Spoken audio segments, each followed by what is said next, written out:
Can I see you a minute, please?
Welcome, welcome, welcome to the Monday stream.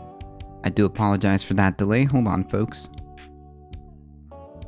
It is Monday.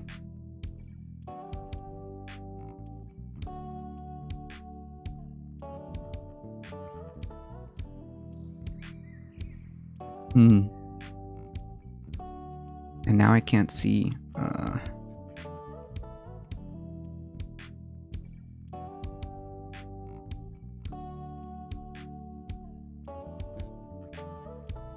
How's it going, Astro?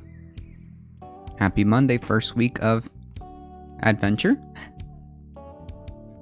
First week of adventure? What?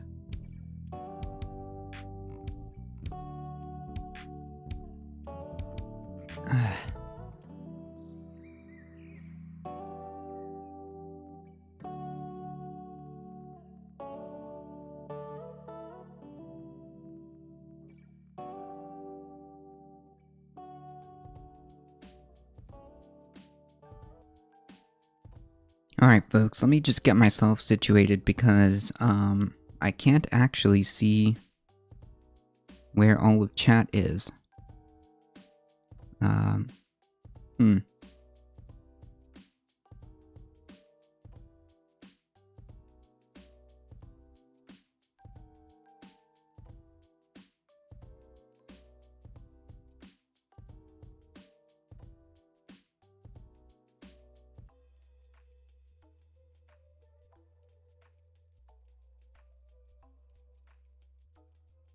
Yeah, that is the most bizarre thing. I cannot actually see any...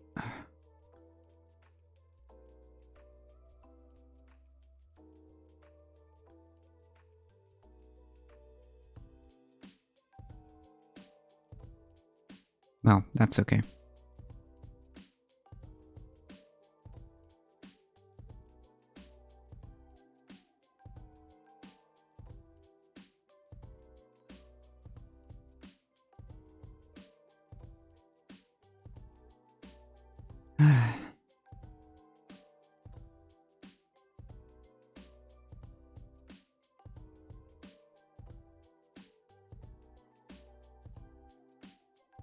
That is perfectly fine. Do you have advent calendar and candles? No, I don't. Hey, there, I get my booster on Tuesday, but I was also thinking about this.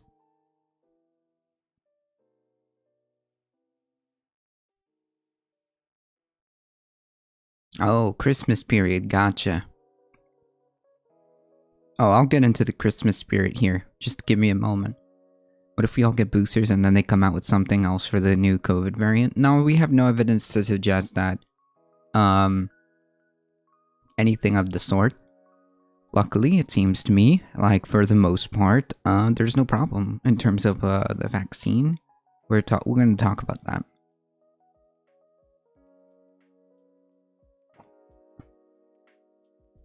Hold on, folks. My kitty cat has been just, absolutely misbehaving. She's being a spicy kitty cat.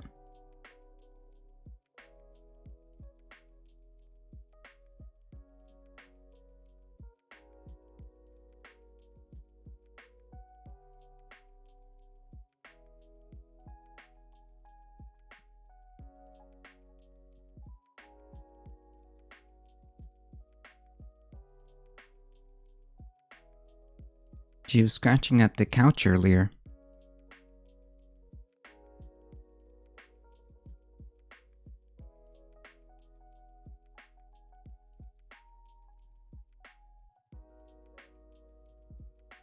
If you have an advent calendar, you could have a sweet treat every day up to Christmas. Oh, I see. Yeah, no, I don't do, generally speaking, I don't eat a lot of sweets. But, yeah, no, we don't have, that's such a interesting concept. We don't have, like, a Christmas calendar. I just feel like everything happens so fast that they're going to change up what they think we should be doing. It's possible. But I don't see any necessary change in terms of course of action for what we need to be doing. I think that the tools that are available to us are more than sufficient to handle this, right?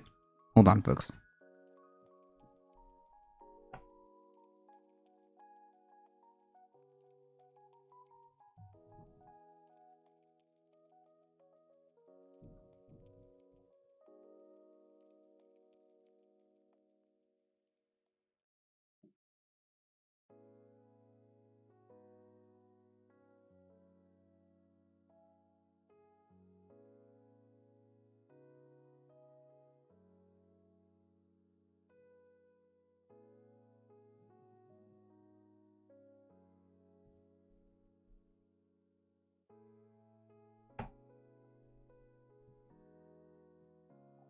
There we go.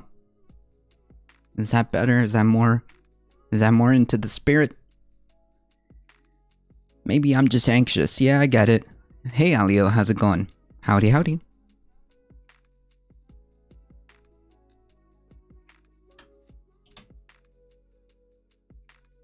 Yeah, for some reason, the restream, I can't see any of my docs here, which is really frustrating.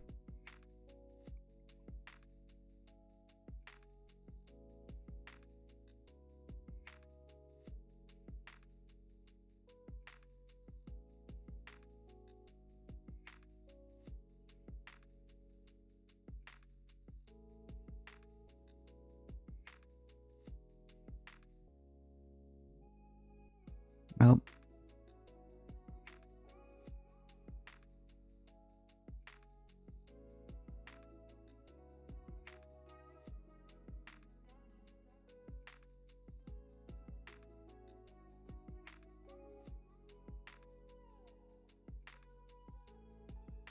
that's a-okay.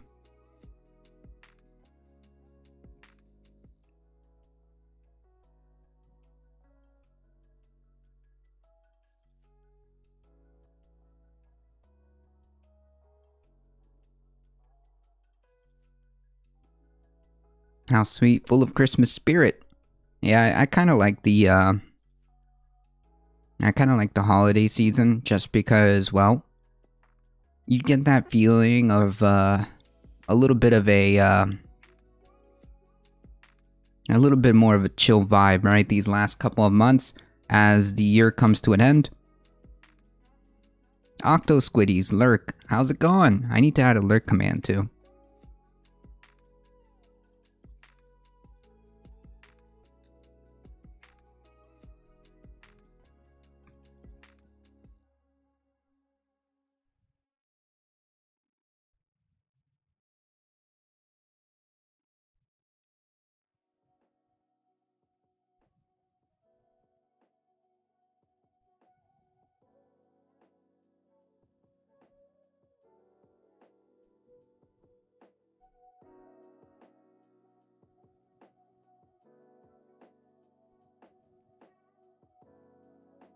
Hanukkah, Kwanzaa, Christmas, New Year's, yep. Thanks for the shout out, of course.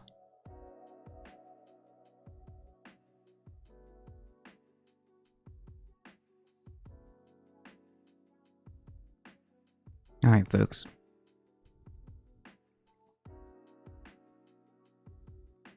We've got plenty of headlines to go through, so let me go ahead and get some of that up here.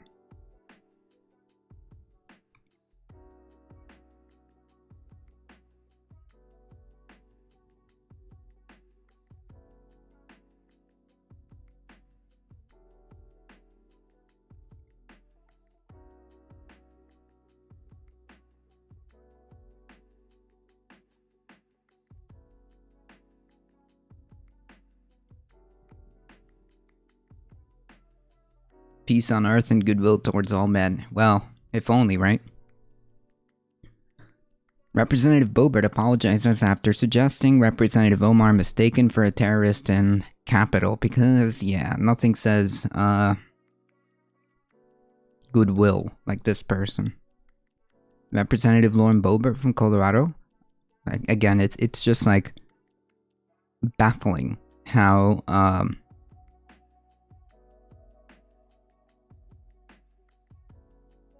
this person is a representative. Baffling. Suggested after Representative Boebert apologized Friday after a video emerged of her suggesting that fellow Representative Ilhan Omar was mistaken for a terrorist in an elevator both riding in the Capitol.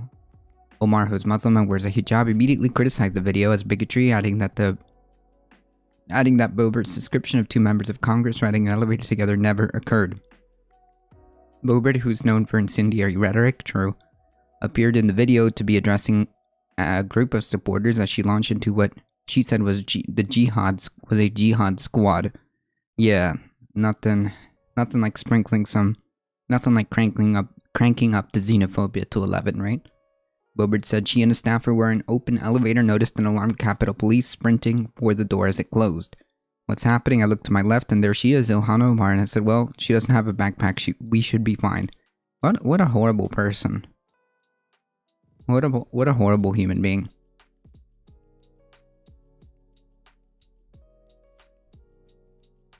Boebert's audience can be heard on the video clapping and cheering in approval.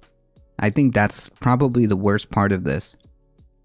Well, that's probably the worst part of this incident, right?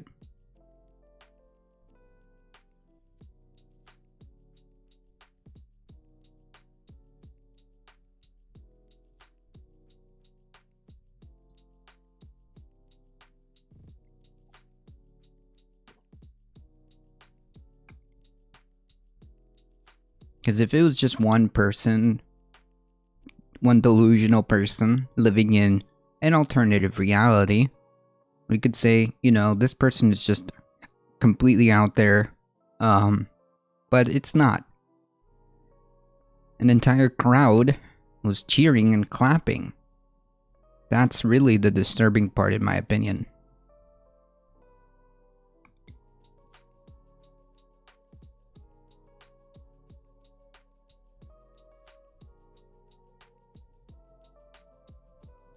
That's dangerous and she should be expelled, true. That's rich coming from the insurrectionist Boebert, since we're throwing around cute names for each other. True. I didn't even know that was a thing. But the reality is, the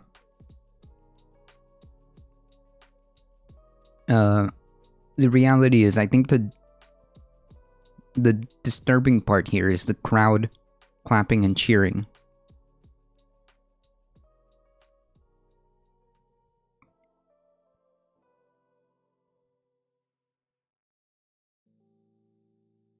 We need help from her 777. Boebert's been elected.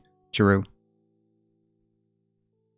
Speaking of, well, that's more of a DC, reference, but...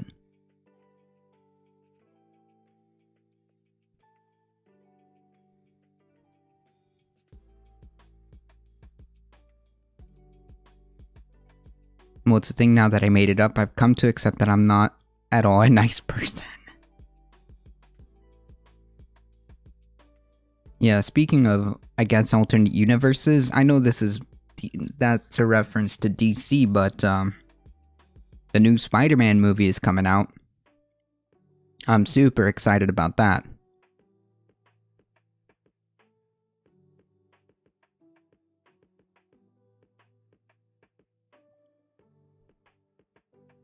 I am super excited about that.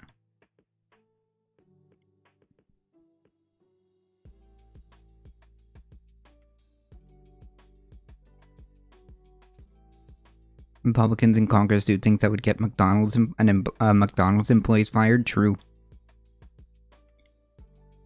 Boebert's audience can be heard on the video clapping and cheering in approval before she continued her anti-Muslim riff. We only had one more floor to go. I said, oh look, the Jihad squad decided to show up for work today.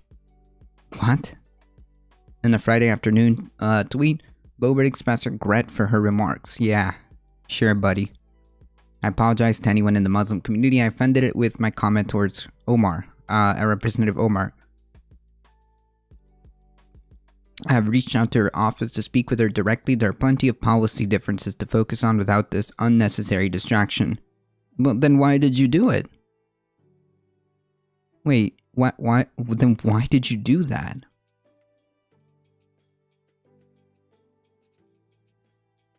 Why did you do that? if your goal wasn't to, if your goal was to focus on policy differences and whatnot, and not on this unnecessary distraction that you created, that's a bit weird.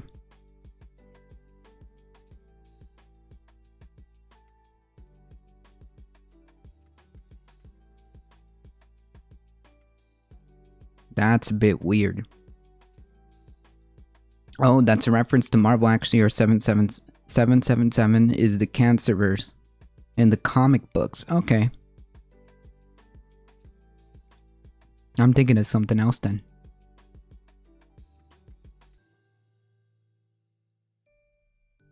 Yeah, the reality is she's doing this on purpose for her base because she knows that this is what her base wants. This is what her base likes. I mean, it got cheers and applause. So no, you're not sorry. You're doing this on purpose.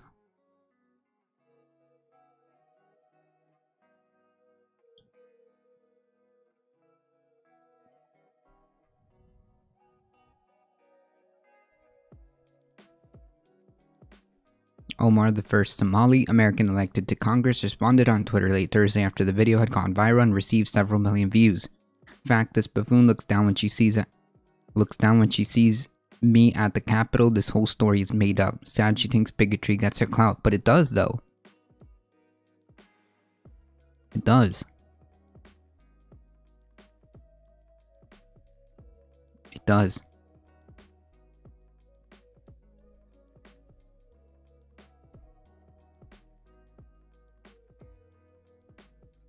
Anti-Muslim bigotry isn't funny and shouldn't be normalized. Congress can't be a place where hateful and dangerous Muslim tropes get no condemnation. Representative Rashida Tlaib also condemned the video on Twitter, writing that it will lead to more threats of violence against Omar. The continued silence and inaction towards this hate-filled colleague and others is enabling violence. It must stop. The video of Bobart speaking was posted on a Twitter account named Patriot Takes, nice meme, that is run by a liberal group that seeks to publish embarrassing videos of Trump conservatives. Earlier this month, a video from the group went viral showing a church congregation chanting anti-President Joe Biden slogan. I assume that they mean the Let's Go Brandon thing.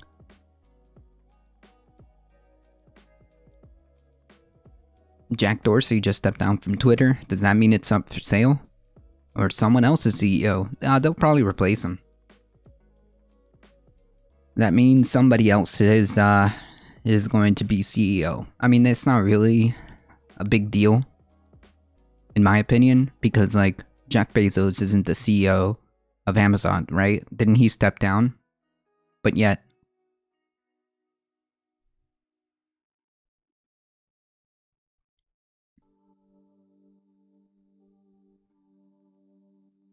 Boebert video is the latest in a string of aggressive and provocative attacks that GOP members of Congress have launched against their colleagues. True. Remember the Paul Gosar video that got him censored?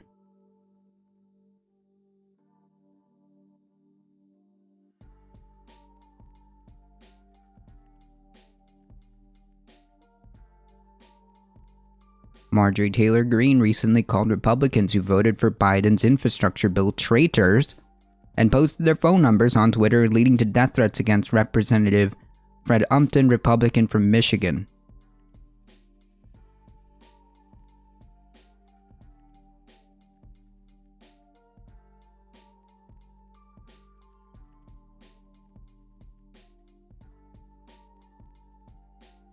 Nice meme. Boebert used the Jihad Squad phrase recently during a debate over censoring Gosar. That's right, we've been over this. The phrase stereotypically conjures images of a holy war while playing off the squad nickname that Omar, AOC, Tlaib, and other progressive have embraced for themselves. That is true.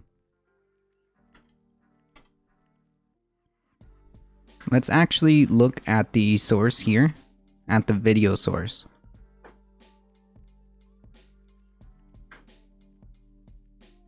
I want to see if I could find this account.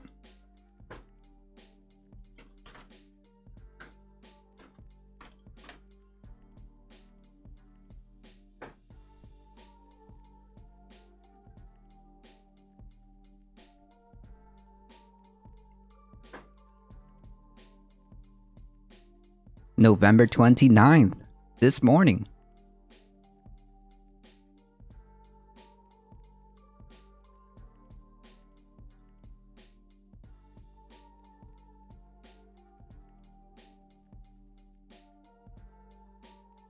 God forbid congressmen actually use their power to help their constituents.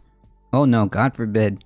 God forbid we'd ever have a functioning, semi-functioning federal government that actually attempted to address legitimate problems in a legitimate way. Unfortunately, that is not what's happening. We've got a lot of underlying issues that have been around for quite some time, and no real response, or no real solutions, I should say. Instead, we get this.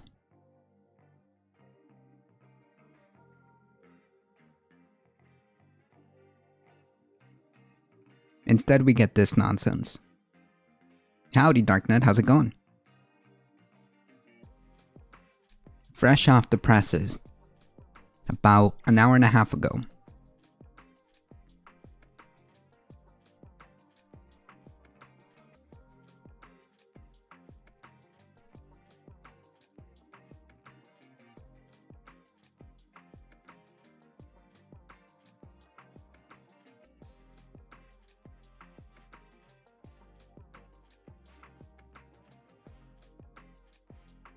Let's see how sorry this person really is, right?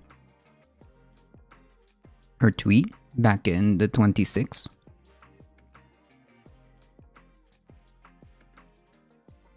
This one is 11:46 a.m., but a few hours before, she was liking tweets defending her.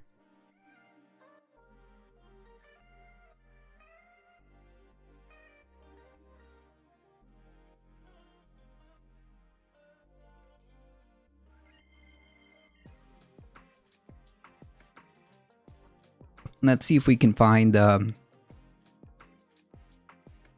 Jesus Christ. My goodness.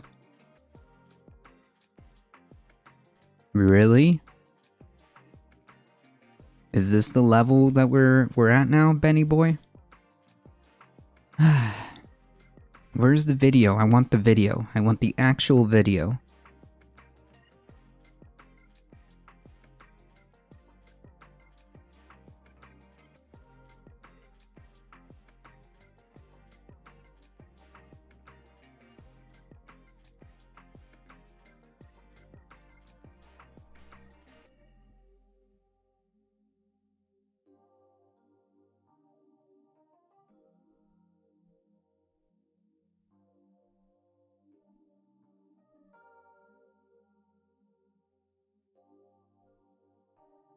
I need video.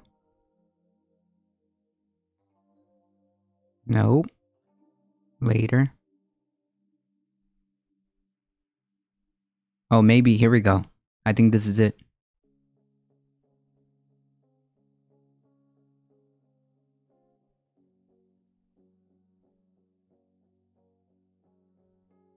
If you ask voters 30 and under what their top 3 issues are, you're going to find in there climate change.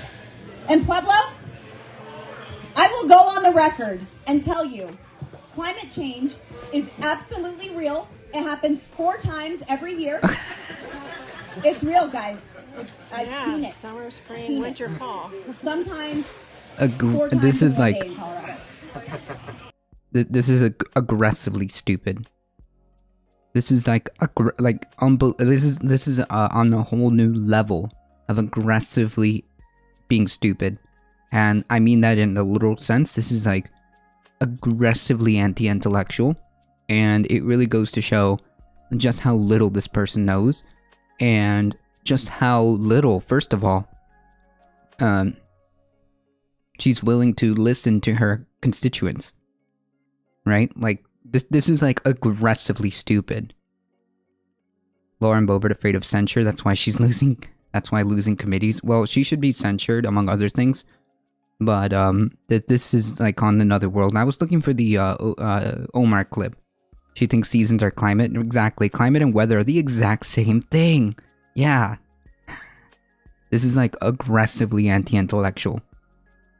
Like nothing triggers me than having a just unbelievable take when it comes to climate change. Temperature goes up, temperature goes down. Can't really explain that. Yeah, I know. Like this is aggressively anti-intellectual. And like the fact that she knows that her constituents put climate change on the top, what, 3 is what she said? On the top 3 issues, and then mocks her own constituents, and then just mocks them. Instead of listening, she just brushes it off and mocks them.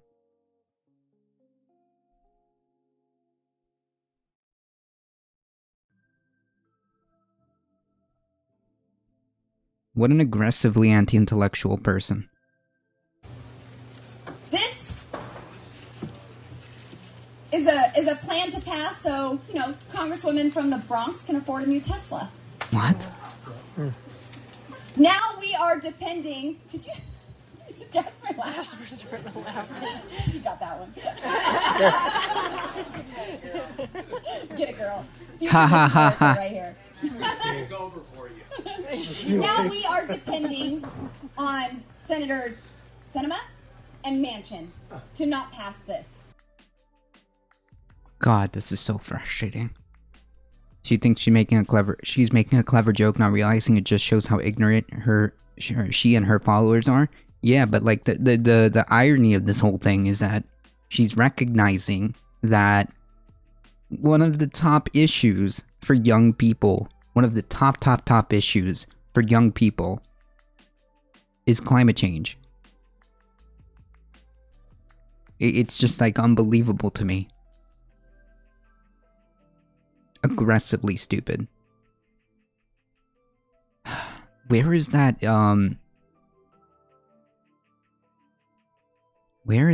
Omar clip? I really want that Omar clip. Maybe I missed it. Maybe it's like up here, but I missed it.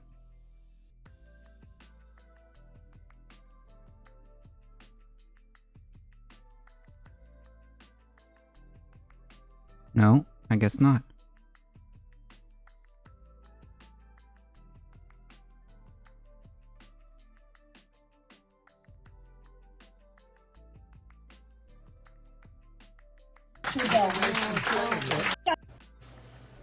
And don't think I'm letting Biden's 13 Republicans off the hook for voting for that so-called infrastructure bill.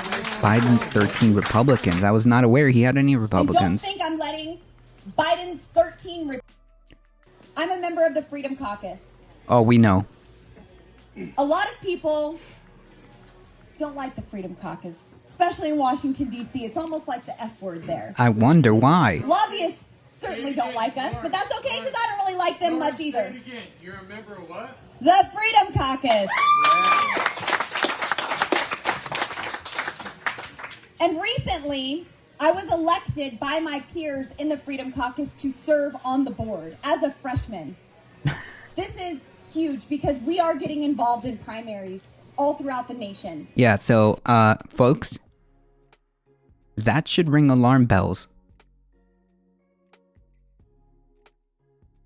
It's all just culture war BS. Nothing has to make any sense anymore as long as it triggers the libs. True.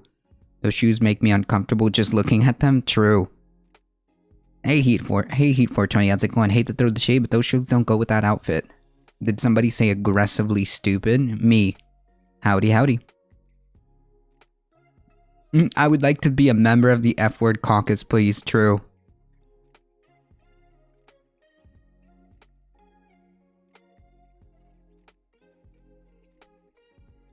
Yeah, I know. The whole culture war BS is just nonsense to me. I'm just trying to figure out where this clip is.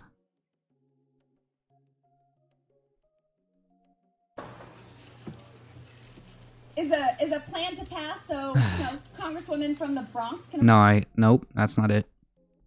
ask voters 30 and under what their top 3 issues are. If you ask voters 30 and under what their top 3 issues are, you're going to find in there climate change. Yeah. And Pueblo, I will go. Yep. We know. You're an idiot.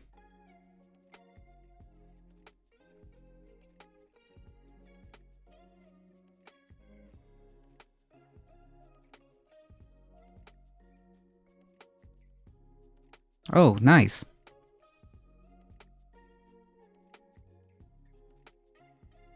Nice. Which F word, though? Hey, Ghostly Dragon, how's it going?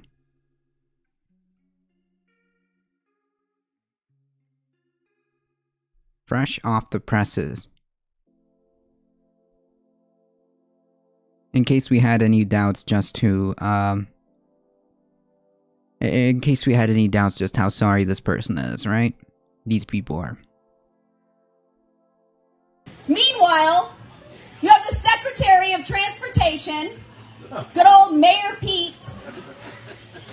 Well, he's He not wasn't mayor even anymore. put in charge of the supply chain crisis. No, someone else was tapped for that because Mayor Pete is still at home trying to figure out how to chest feed. This is gross. Somebody ought to tell him so he can get back to work.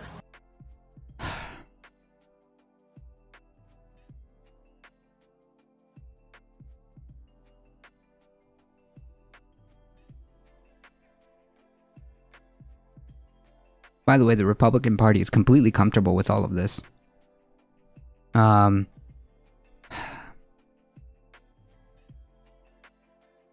The Republican,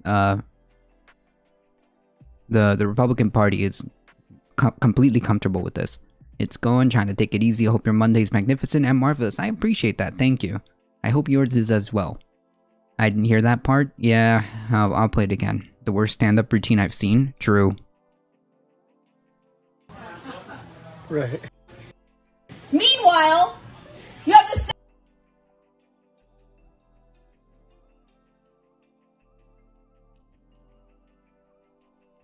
Hold on, folks.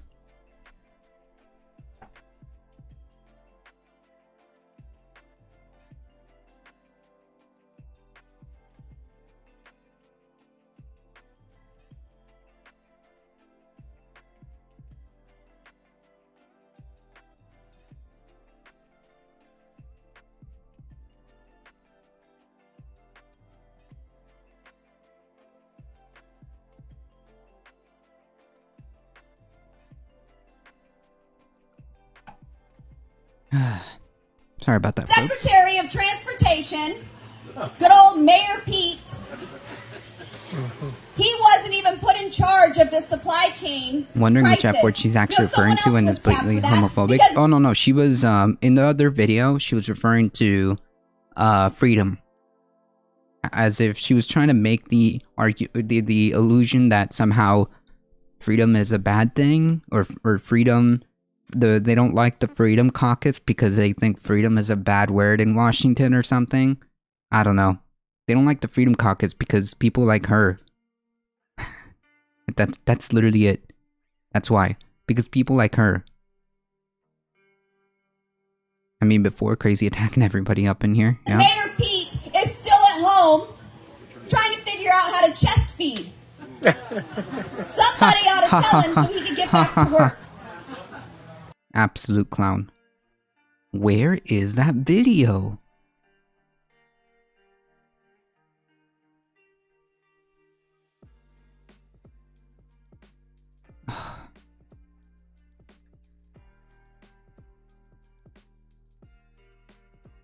I think the Congresswoman Boebert probably expressed the sentiment of many Americans. This Congresswoman Omar has been poking her finger in the eyes of many Americans over the last couple of years, and we're sick of it.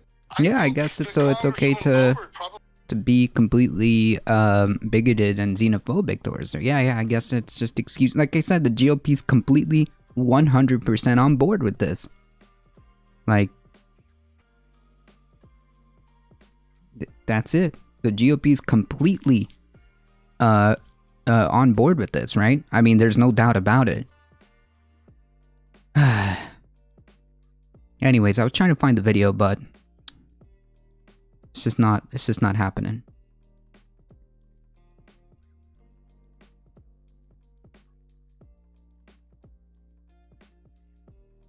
Thank you, Madam Speaker. Democrat policies are so pathetic and have done so poorly that the left has nothing else to do but troll the internet looking for ways to get offended and then try to target members and strip them of their committees. This is a dumb waste of the House's time. You are a dumb waste of the House's time. The Speaker has designated the floor to discuss members' inappropriate... Oh yeah, we've seen this one. I thought that this was going to get us the video. Never mind. Republican House Minority Leader Kevin McCarthy's new statement regarding Colorado Representative Lauren Boeberts doesn't condemn her remarks. In a video that circulated online this week, Boebert referred to Democratic Minnesota Representative Ilhan Omar, one of the 3 Muslim members in Congress, as a member of the Jihad Squad. Boebert made the comment while telling a story that allegedly portrayed Omar as a potential suicide bomber within the Capitol building.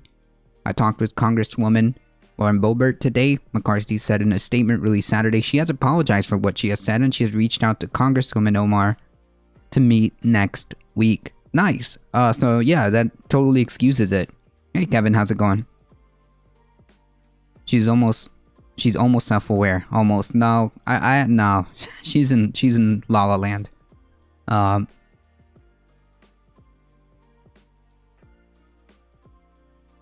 Yeah, so it looks like she made a apology, non-apology on Twitter, so it's all good, folks. It's not like she's repeatedly has done this. It's not like she's repeatedly done this. But she apologized on Twitter, so yeah, I guess it's okay.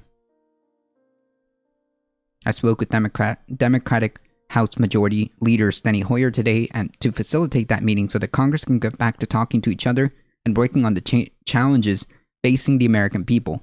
Really? That's not true, actually. Because one of the challenges facing the American people that Congresswoman Boebert pointed out is climate change, and she was there laughing at the idea. She was making fun of the idea on one of the top 3 challenges facing the American people. So no, you're not interested in working on the challenges of the American people, and neither is she. McCarthy's statement did not call out Boebert's remarks as wrong or abhorrent or racist or Islamophobic or any of that. Yeah, it's almost like they're okay with it, right? This like xenophobia was like cranked up to 11 and nobody's really saying anything on the Republican side. In fact, they doubled down on it. We just saw a video of one of the GOP heads in Pueblo, which I think is where she was doing her little routine. Said that this is just how the American people feel. I think she represents the feelings of the American public, which is obviously not true, but clearly the head of the GOP there in Pueblo, I think, what is Pueblo in Texas? Do I have that wrong? Wait. Do I have that wrong?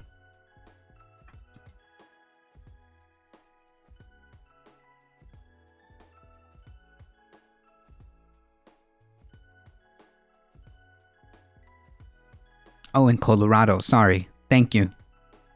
Katrina Kaiju, how's it going? Thank you. Appreciate that. Sorry. Wrong,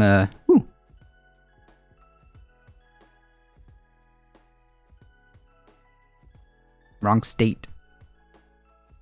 Yeah, apparently the head of the GOP in Pueblo, or I presume that this is her, area, right? She's a representative from Colorado. Is that her, like, district or something? So the head of that GOP is completely okay with it. In fact, he feels like that it's accurate. That is an accurate reflection of how people feel. The head Republican Party on the federal level in the House, no action. no condemnation.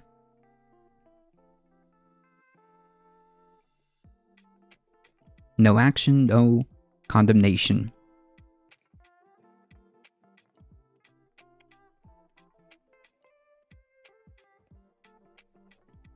I apologize to anyone in the Muslim community I offended with my comment about Representative Omar. Yeah, nope.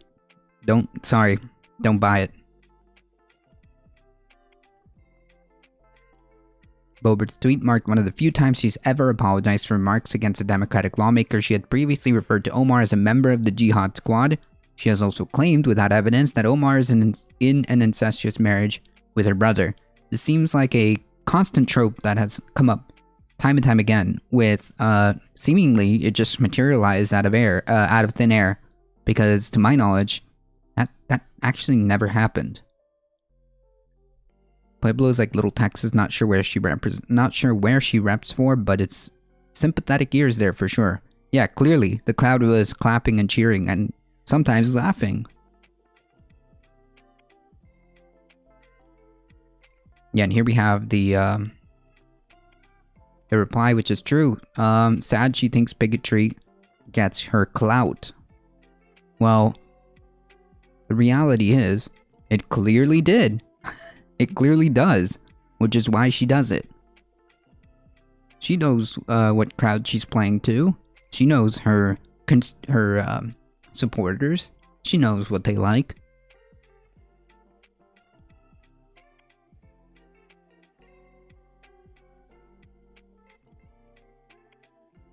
Elected member of Congress, folks.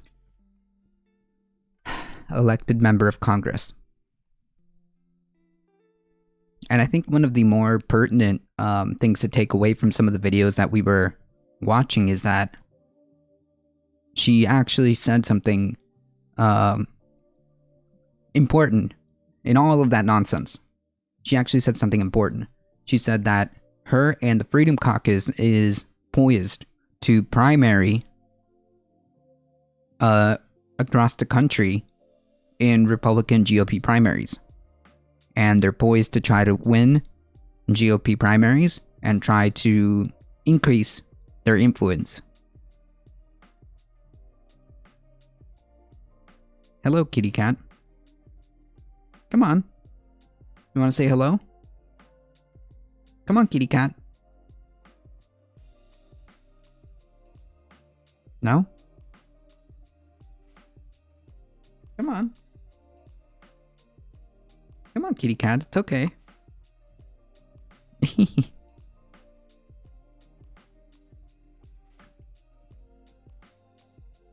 Well, you could see her little tail on my hand, but that's okay. Just know that she's here. She's got the mental age of a high school queen bee. True. True. So yeah, one of the important takeaways from all of the small clips that we watched is that she admits that the Freedom Caucus is poised to to participate in primaries across the country, in GOP primaries across the country to expand their influence, and they have the right idea. They have the right idea. Dina, what's a high school queen bee? Think like, how do I explain it? How do I explain it? The like classic high school, you know, mean girls, I guess. The Dems fail to grasp what an existential threat the GOP is. True. Be the boss, ADT, you feed her, scoop her poop, and wait. Yeah, no, I'm a cat butler. I've already conceded that. I'm a cat butler, okay? That is my job. Among other things.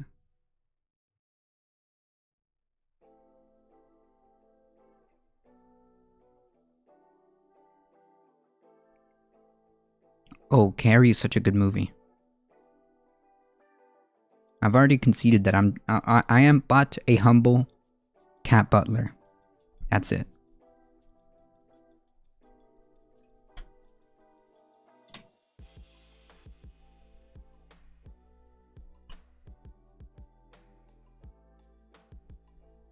But yes, Mean Girls comes to mind. Yeah. It's kind of that same attitude, right? The high school girl bully, yeah?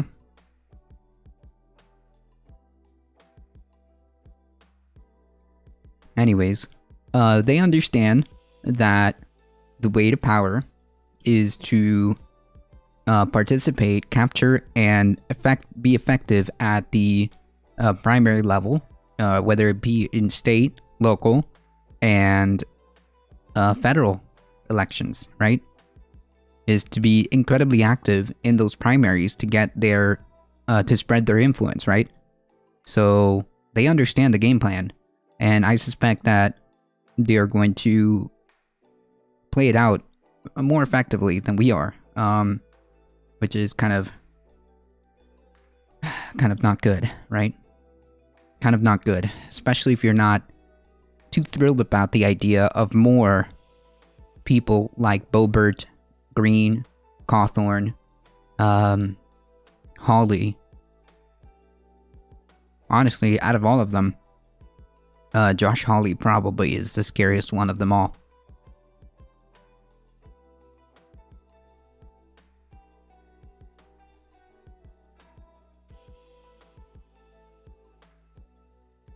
In my opinion, someone like Hawley is probably the scariest of them all.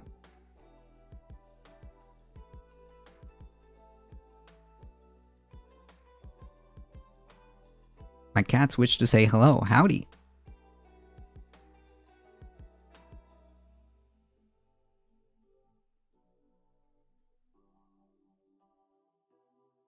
Is it okay if I stream? Is it okay if I have my hand back to stream? Is that okay? Is that a thing I'm able to do?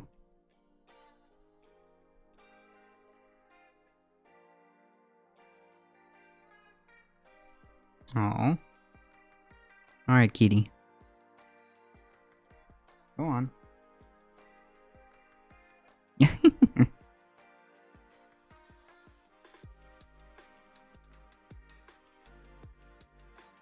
Yeah, the thing about Holly is that he's incredibly, I think he's good at hiding his power level. To put it in the, simplest terms as I can think of in my head. He's very good at hiding his power level. Sometimes it comes out. Sometimes it comes out about what he's really about. He'll say things like, this country is in need of a new nationalism and to smash the liberal order or something like that is what he said in one of the CPAC speeches. Which, holy yikes, Batman. That is very, very, very alarming.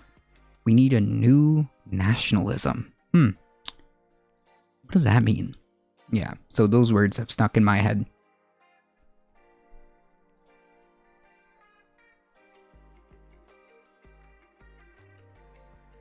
Anyways, Representative Boebert, gross. On top of being incredibly anti-intellectual, she's just reprehensible and incredibly xenophobic.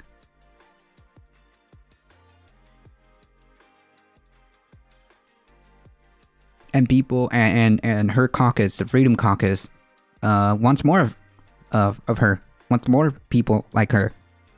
Yeah, straight up like a Nazi. I don't know if he's like approaching Nazi, but he's definitely approaching like proto-fash, if not outright fash rhetoric.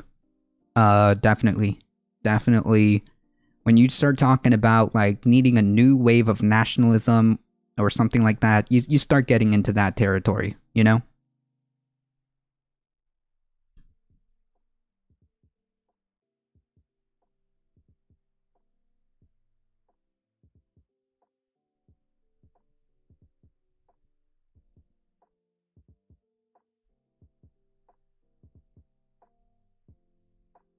Ah, shoot.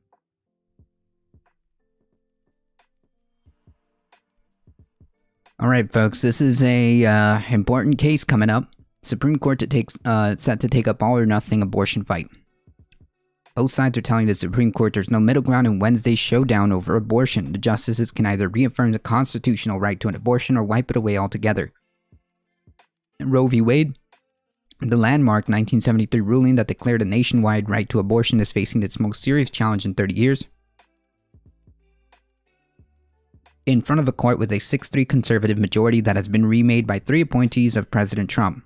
There are no half measures here, said Sharif Gurgis, a Notre Dame law professor who once served as a law clerk for Justice Samuel Alito. A ruling that overturned Roe in the 1992 case of Planned Parenthood versus Casey could lead to outright ban or severe restriction on abortions in 26 states, according to the Guttmacher Institute, a research organization that supports abortion rights. The case being argued on Wednesday comes from Mississippi, where a 2018 law would ban abortions after 15 weeks of pregnancy well before viability. The Supreme Court has never allowed states to ban abortion before the point at roughly 24 weeks that a fetus can survive outside the womb. The justices are separately weighing disputes over Texas's much earlier abortion ban at roughly 6 weeks, though those cases turn on a unique structure of the law and how it can be challenged in court, not the abortion right.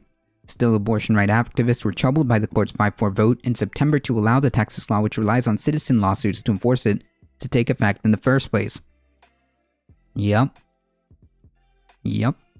This is the most worried I've ever been, said Shannon Brewer, who runs the only abortion clinic in Mississippi, the Jackson Women's Health Organization. The clinic offers abortions up to 16 weeks of pregnancy, and about 10% of abortions it performs take place after the 15th week.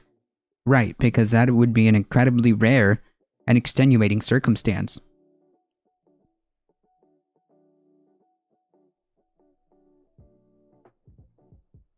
Like, the overwhelming majority of abortions are done within the first trimester, right? Only under extreme extenuating circumstance would you see a even midterm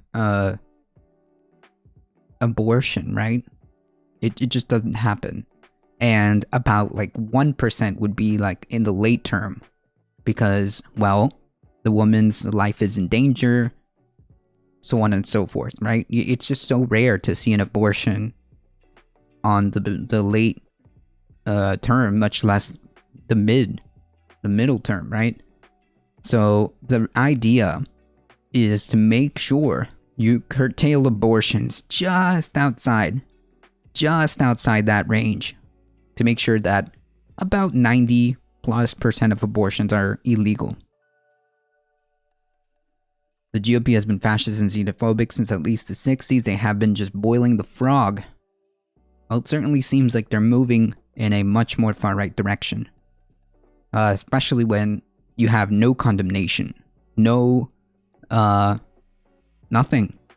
consequences, nothing at all for people like Gosar, people like Boebert. Just no condemnation, no, hey, maybe we shouldn't act this way. No, not at all, nothing of that sort. The clinic offers abortion. She also noted that since Texas law took effect, the clinic has had substantial increases in patients operating 5 days or 6 days a week instead of 2 or 3. Lower courts blocked the Mississippi law as they have other abortion bans that employ traditional enforcement methods by state and local officials. The Supreme Court had never before even agreed to hear a case over a pre-viability abortion ban. But after Justice Ruth Bader Ginsburg's death last year and her replacement by Justice Amy Coney Barrett, the third of the Trump appointees, the court said it would take up the case. Remember, folks, I know that some people, I know that electoralism isn't always the end-all be-all, but I have to reiterate that elections do have consequences. And unfortunately, these consequences are significant. Perhaps I'm wrong, but what lawyer and or judge let this stand? The Supreme Court.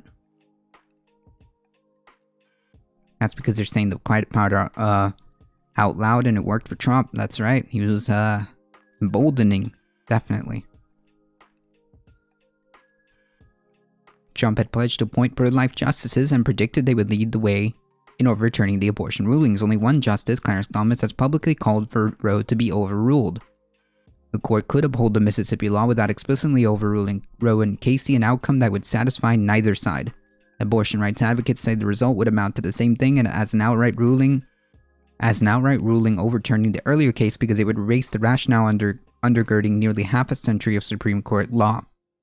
A decision upholding this ban is tantamount to overruling Roe.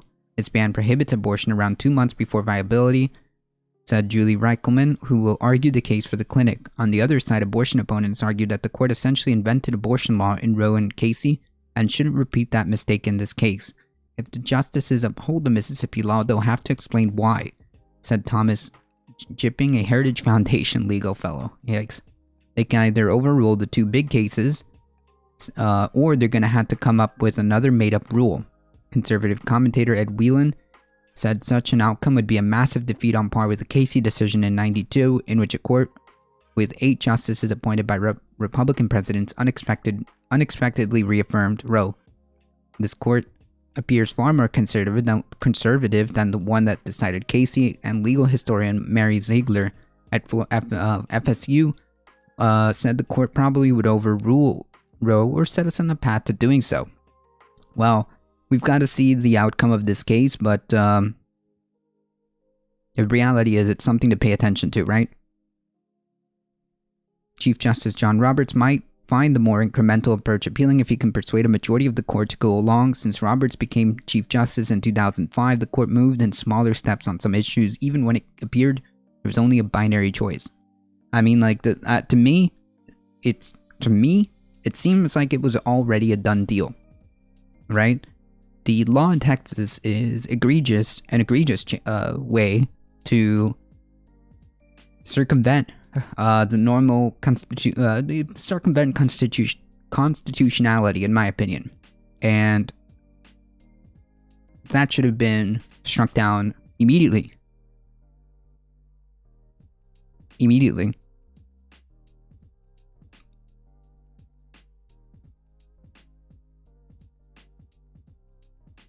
Remember, folks. What? The GOP is the party of family. GOP is the party of freedom, right? In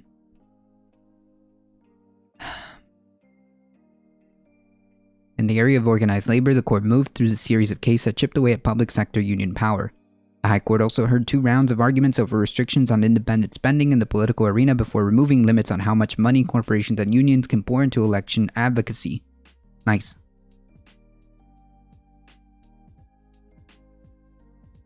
If the court looks to public sentiment, it would find poll after poll that showed support for preserving Roe, though some survey also backed for greater restrictions on abortion, depending on how you ask, I guess.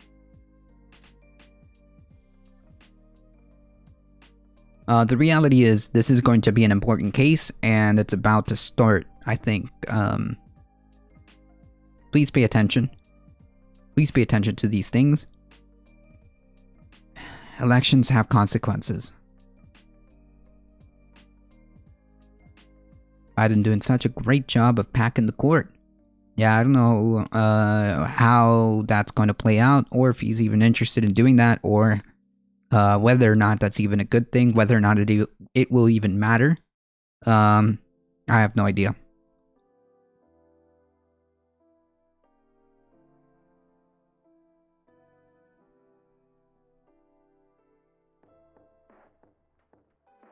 The organizer of the Stop the Steal rally that led up to the Capitol riot said he would comply with a congressional subpoena because he doesn't have money to spend on legal bills.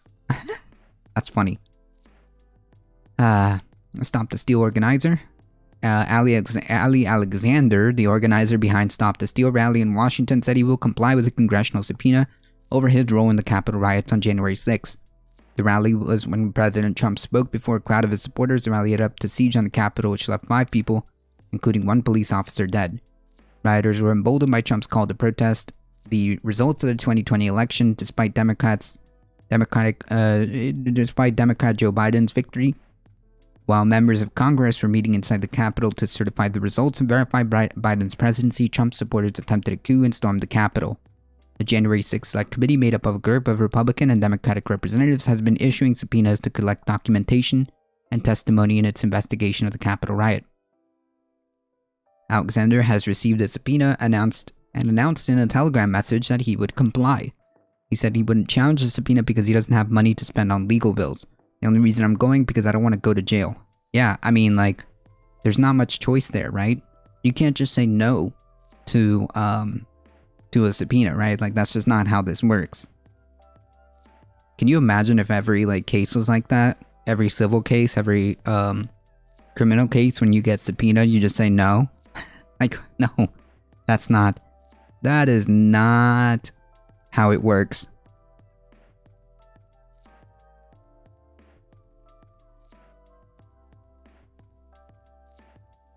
So I'm now feeling that Queen Bee was sexist.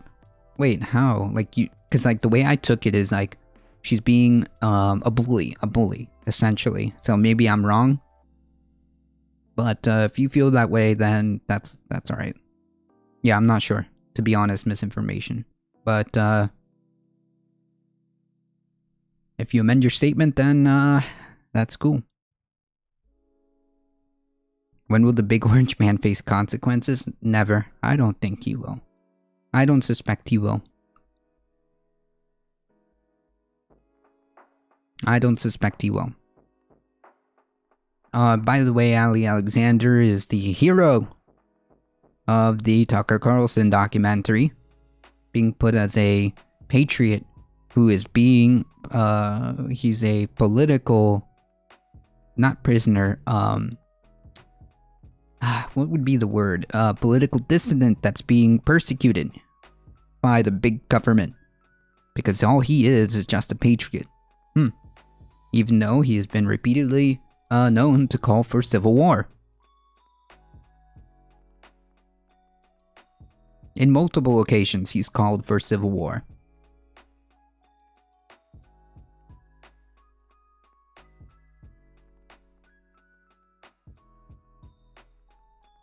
Queen Bee is often used by people who are just put off by women in power.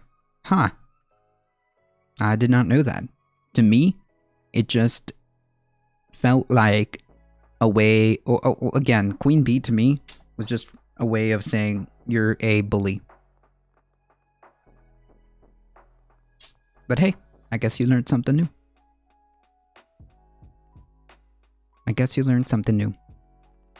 So under the threat of imprisonment and spending tens and tens and tens of thousands of dollars on lawyers, I'll be privately deposed before this committee in December.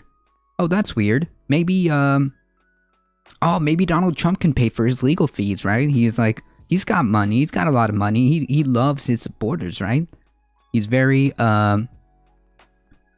he's very adamant about really being there for his people. When push comes to shove, nobody like Trump is behind his people. Doc Binwin, raiding with a party of 13. Appreciate it. Welcome, everybody. A bully with rage. Yep. Mousander. This raid is completely ethical. True. How's it going, everybody? Welcome. Read and rap too. Heyo. Morning. Hope all is well with you. Hope you had a wonderful stream. Thank you. I appreciate everybody stopping by here. If you guys don't know who we are A Difficult Truth. We do news and politics Monday through Thursday, 9 a.m. Eastern Time. And join us for Saturdays, for Saturday Catterdays, about noon Eastern Time. So make sure you hit that follow button. You get 5 free emotes.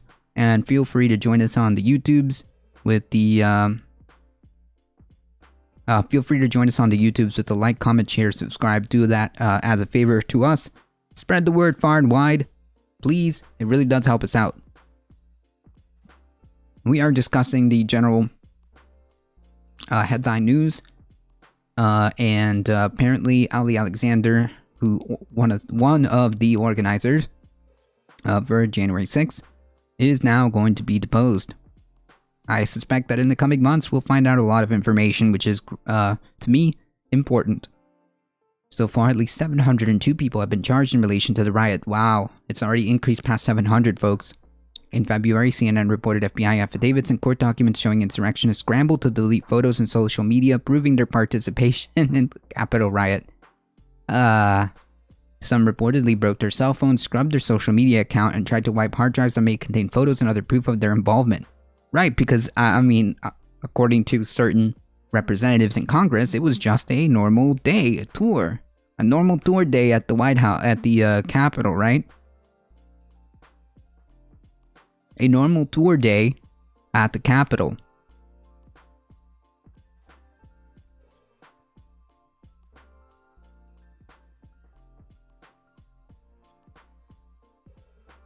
Yeah, so much proof. I mean, it's all over the place, to be honest. We've had... When we were watching it live, apparently ProPublica compiled, I think, like over 500 hours of footage when you add it all together. When you add it all together, there was like over 500... Was it hours or videos? I can't remember which one. So my apologies, it might be fake news, but it's either 500 videos or 500 hours of video, all compiled together when you add it up, of the Capitol riot. So yeah, trust me, there's plenty of proof. Recently read an article regarding the news paradox noise signal ratio. Have you guys heard of it? Nope. It's just like Gilligan's Island. It was only supposed to be a 3-hour tour, true. Yeah, most of them are getting slapped on the hand. Not one has been tried for treason. Yeah, that one's a big one, though.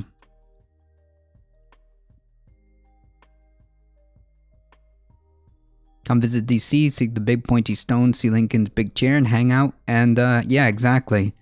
And, make sure that when you do a tour, a big, you know, a normal tour in the Capitol, things that normally happen is gallows get erected with chants of, with chants by the crowd of roadblocksing the vice president.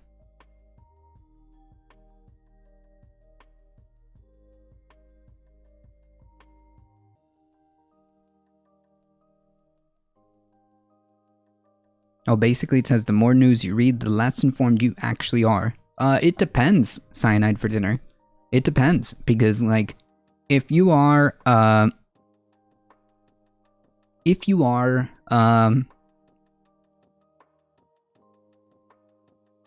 if you're just reading news off a single source, or if you're just reading news off, like, the same, I guess, bias news, or don't have media literacy to kind of parse through and get what you need from these articles, then yeah, because it starts to create a worldview that may be missing some important or pertinent information.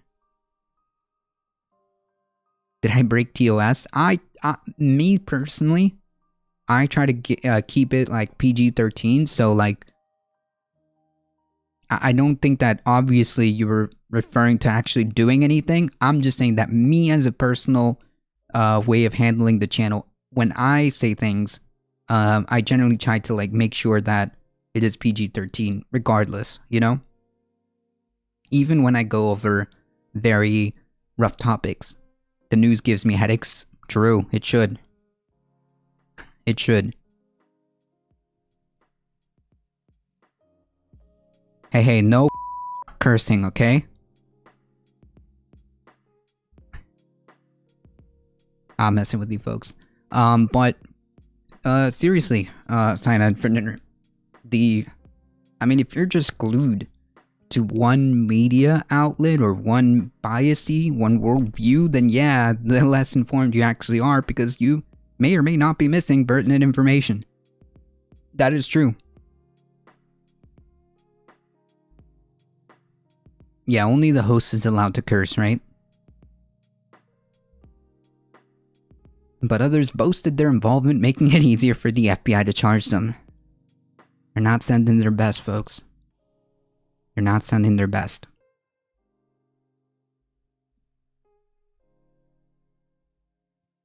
Avoid clickbait. That's a pretty good standard, right? Avoid clickbait. I think like media literacy needs to be a thing again. I honestly think media literacy needs to be a course to be taken, so that when you look at articles, you can kind of parse out you can kind of parse out what's going on, because like all of these printed news has biases, right? Sometimes I'll point it out. Sometimes I'll say this is a great opportunity to learn media literacy, right? Look at the language that X, Y, and Z article is using. So yeah, it's important to kind of parse out what you're reading, so that you don't, like Cyanide for Dinner says, become, in reality, less informed. I'm very belligerent, so when I read the news, I'm going to rip things out of it instead of just believing or disbelieving them, and whatever comes together is truth and theory. I've told my partner that if the news doesn't make you upset, there's clearly something wrong. Right, so like it depends. Again, like you have to parse out what's going on here. Are you reading some editorialized newspaper? Are you reading some editorialized article designed to make you feel a certain way? You've got to really parse out what you're reading.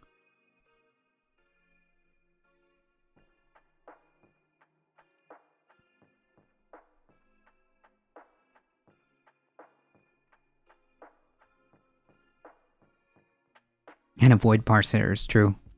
Chomsky taught me how to read, and what the bias is and what is left out can be even more informative. Yeah, that's a good point, Mouselander. That's a good point.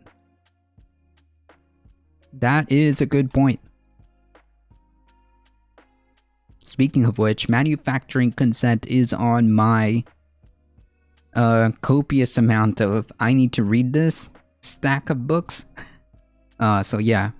It's such a strange domain to navigate sometimes. On one end, many writers and statisticians will often write extensively on how consuming news without knowing how to critically analyzing them or having media literacy can be detrimental to your health overall.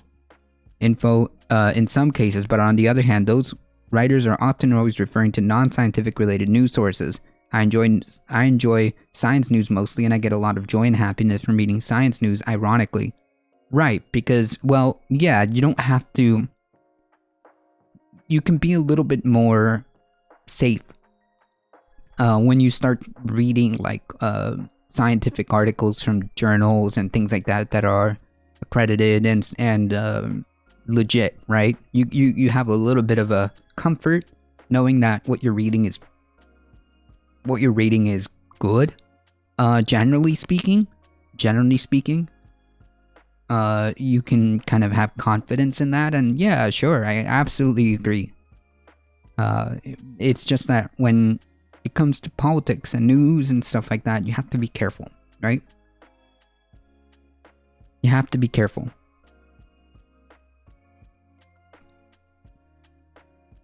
Just make sure that what you're reading isn't attempting to manufacture consent something off you, right? Science does get peer reviewed. Sometimes it does. Yes, absolutely. Especially when you have like these high prestige journals, scientific journals. You can kind of be confident that what you're reading is good.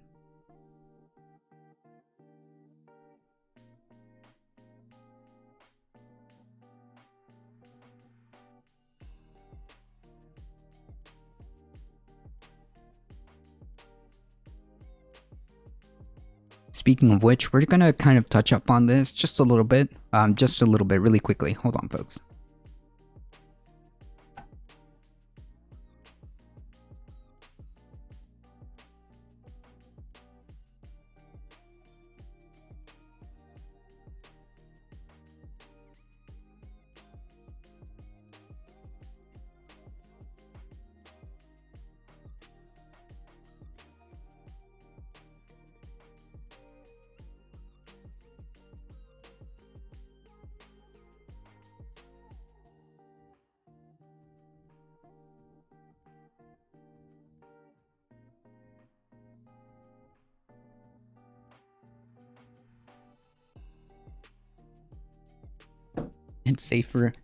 It's a safer bet than Facebook feed, yeah. That's for sure. Indeed, I would agree that there's definitely a distinction to be made between casual news consumers and readers who know how to actually critically analyze the articles they're reading. I think reading the news can actually be beneficial for the second group, as it's a good way to practice those media literacy skills, which can be intellectually satisfying in its own way. I agree. In that case, it's a net positive. But yeah, but I could understand how one could think that if you are just kind of stuck in a bias bubble that isn't that you're not really critically analyzing, that could actually be detrimental versus someone who's like making an active and conscious decision to analyze what they're reading. That's two different scenarios there.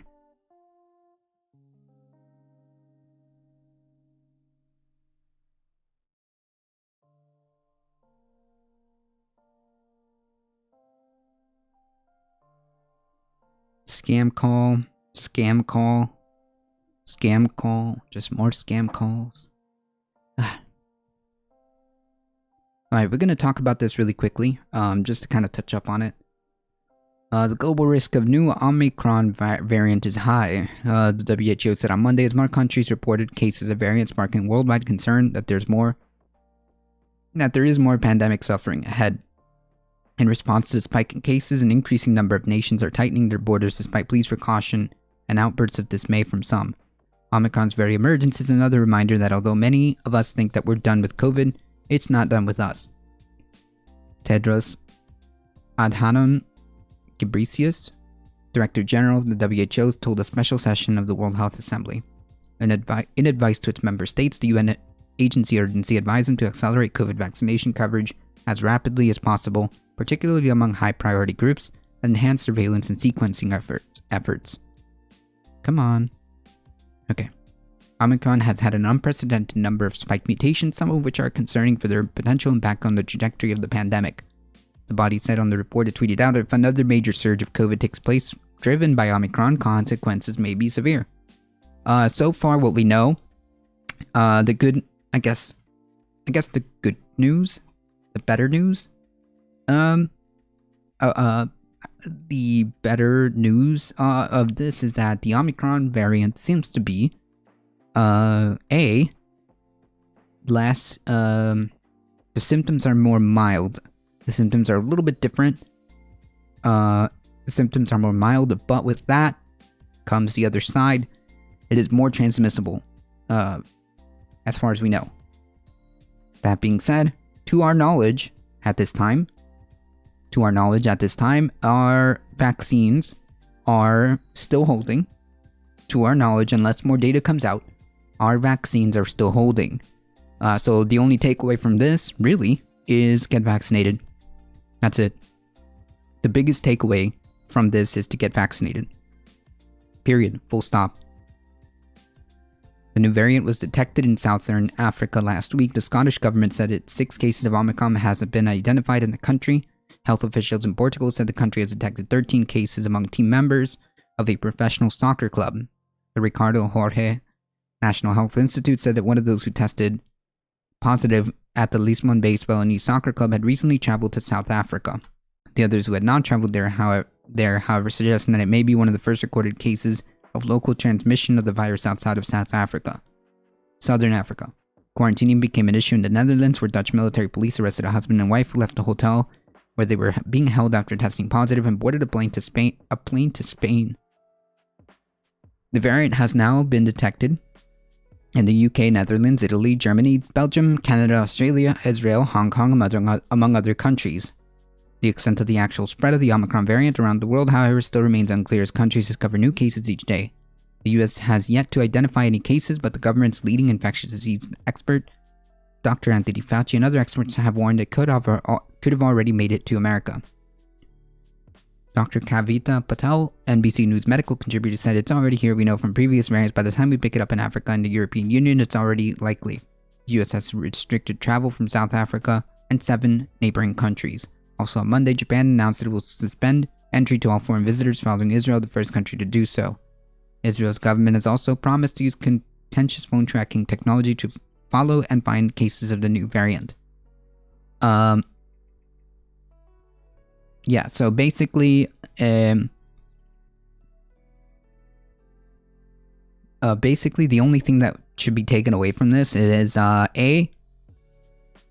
yeah, no kidding. How many times have we talked about the ability for this thing to mutate, which is what a virus does,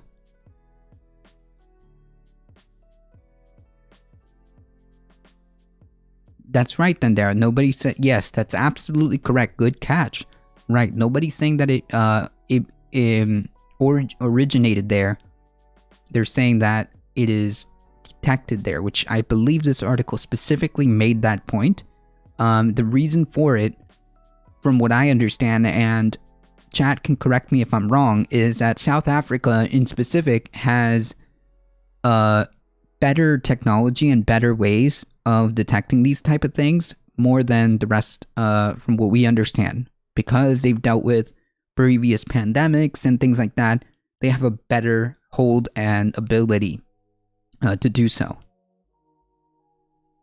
Considering the US underperforms when it comes to detecting variants, I think this reasoning is definitely sound. Yeah, absolutely. Samalan the Kind Dragon, how's it going? Welcome. Howdy. Welcome, Dragon Squad. Dragon Squad members, I should say. My kid turns 5 on Thursday. She'll be getting the vax ASAP. Yeah, like, the reality is that that's the only takeaway from this. Really.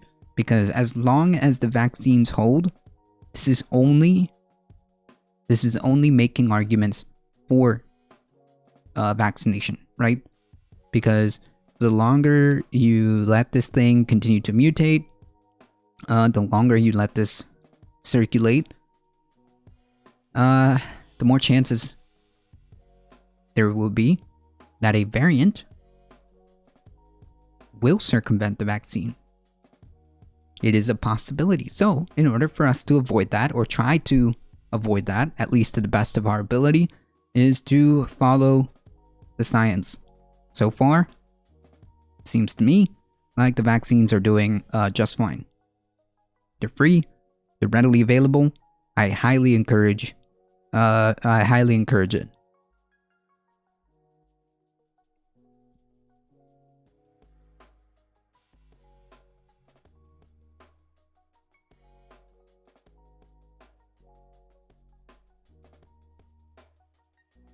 Here it is. Health experts and world leaders are urging populations to get vaccinated as soon as possible. That's it. I mean, that's the TLDR of this, right? I would say that this is concerning, but I would also say that, well, what we know is that the symptoms are milder, the symptoms are different, it is more transmissible, but that being said, there's no indication that the vaccine isn't working against this variant, so that's your solution right there.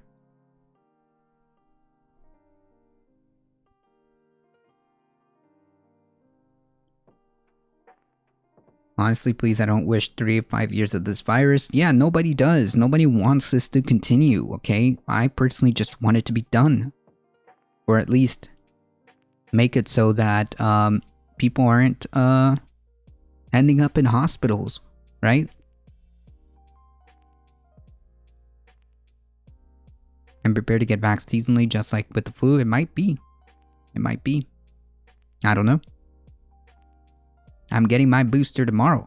Nice. I still have I think, a couple of months before. Yay, freedom. True.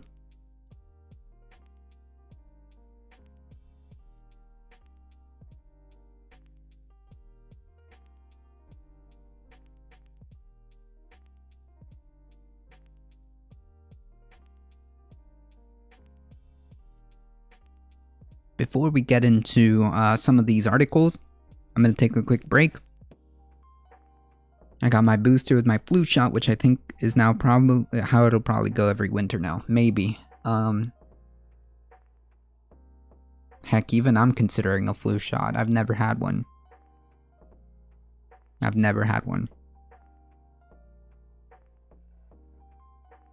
So we're going to get into some of these climate change articles because, of course, some of the centerpiece of this channel is to bring awareness to the climate crisis. So I'm going to take a quick break. I'm going to take a quick second to walk around and grab some water. And we've got these articles to go through. Alright, and before I do so though, I do want to appreciate everybody here. If you guys enjoy the content, don't forget to hit the follow button. You get 5 free emotes, and join us on YouTube.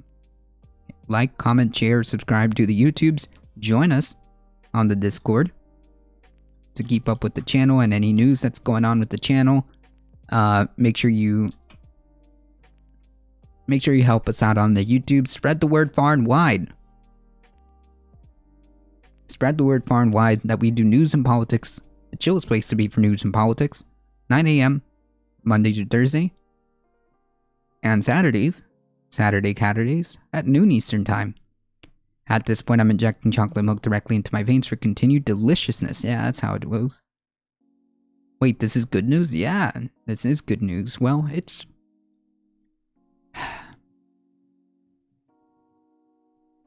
it's a W. Alright, we'll take it.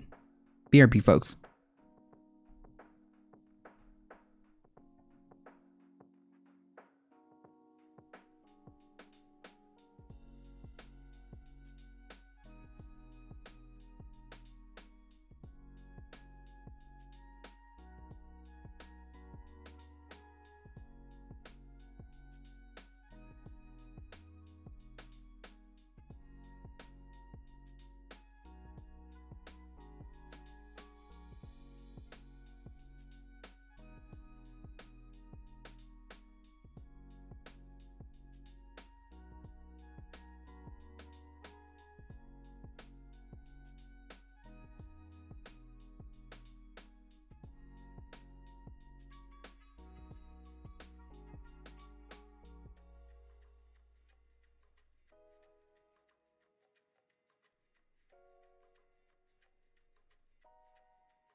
Alright, folks.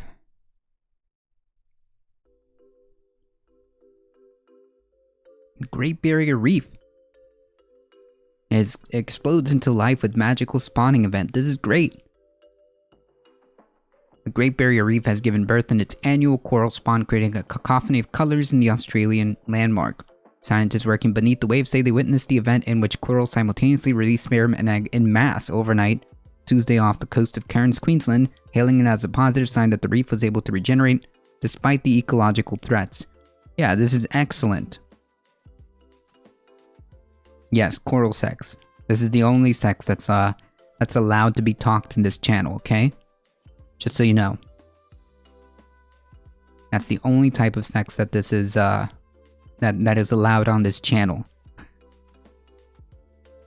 Nothing makes people happier than new life. Coral spawning is the world's biggest proof that Australian marine biologist Gareth Phillips, who had a front row seat to this event's coral spawn, said in a statement via Queensland Tourism and Events. Phillips from Research Centre Reef Teach and his team of marine biologists, divers, students and photographers dived to the bottom of the ocean to capture footage of coral off the coast of Cairns, Queensland. Over the next couple of days, they'll be traveling to other reef sites to film and observe. The footage will allow scientists to monitor this year's coral crop and keep tabs on the general health of the Great Barrier Reef, which is protected by UNESCO, and this year avoided an in-danger rating from the World Heritage Committee. Phillips called monitoring this year's coral spawn off Cairns the ultimate treasure hunt. I've seen the corals all go off at once, but this time there seemed to be different species spawning in waves, one after the other. The conditions were magical, with the water like glass and beautiful light coming from the moon. Phillips said his team swam around looking for coral on the verge of spawning. Once we found ripe coral, we watched it. It took about 30 seconds for each colony to complete its spawning. It was the ultimate treasure hunt. It was so exciting that we even grabbed the skipper and got him into the water. The Great Barrier Reef's coral spawn is a coordinated annual effort. For much of the year, corals multiply by splitting and dividing, but once a year, the corals simultaneously release bundles of sperm and egg into the ocean. Each coral larva drifts until it lands and settles on the seafloor. Spawning takes place over several days, with different species spawning on different nights. That is so cool. To see that the coral reef has, the Great Barrier Reef has some type of sign of life. I mean, I don't know if you've seen images of coral bleaching, or the images after there was like a storm, a really big storm that wiped out just like a third of the Great Barrier Reef. After seeing images like that, to hear that the Great Barrier Reef has some sign of life is indeed good news. One would say it is even poggers. The annual coral spawn usually takes place from October to November, but timings can vary due to factors like water temperature and currents. The date of the spawn can also fluctuate across the length and breadth of the 1,429-mile-long Great Barrier Reef. For Phillips, the coral spawning is a sign of hope in the face of ecological troubles that has recently prompted UNESCO to ask Australia for a report on the state of the Great Barrier Reef's conservation by February of 2022. Earlier this month, a study from James Cook University in Australia found that only 2% of the reef has escaped bleaching, a consequence of heat waves since 1998. Wow. Yeah. Phillips said that it was gratifying to see the reef give birth, an event loosely coinciding with Australia's decision to start relaxing some of the world's toughest COVID travel restrictions. It's a strong demonstration that its ecological functions are intact and working after being a recovery phase for more than 18 months. The reef has gone through its troubles like we have, but it can still respond, and that gives us hope. I think we must all focus on the victories as we emerge from the pandemic. Right, exactly my takeaway from this. Exactly my takeaway, right? The Great Barrier Reef has been under siege for quite some time and is in severe risk of being destroyed. And to see that there is signs of its capabilities, of nature's capabilities to pull through, is encouraging. It truly is. Did somebody order a barrier with extra great? True.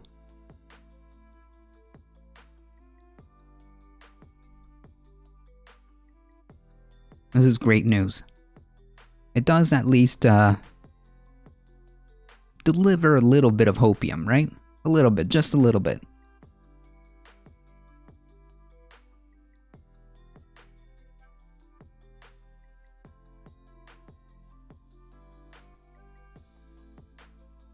So yeah, I preface that because we still need to keep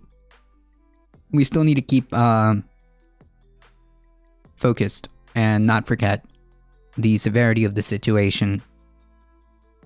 Climate tipping points. The Arctic is a bellwether for irreversible change. Yep.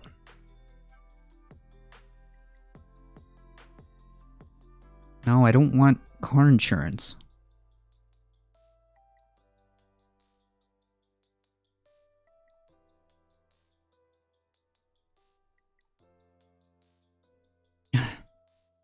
I don't know if there's anything behind this. The warship HMS Terror lies at the bottom of the Arctic Ocean in the Northwest Passage, lost in 1848 after 2 grueling years stuck in the Arctic ice. Rescue missions launched to recover the ship in 1851 suffered the same fate, crushed under the year-round ice that encased northern Canada and the Arctic Ocean.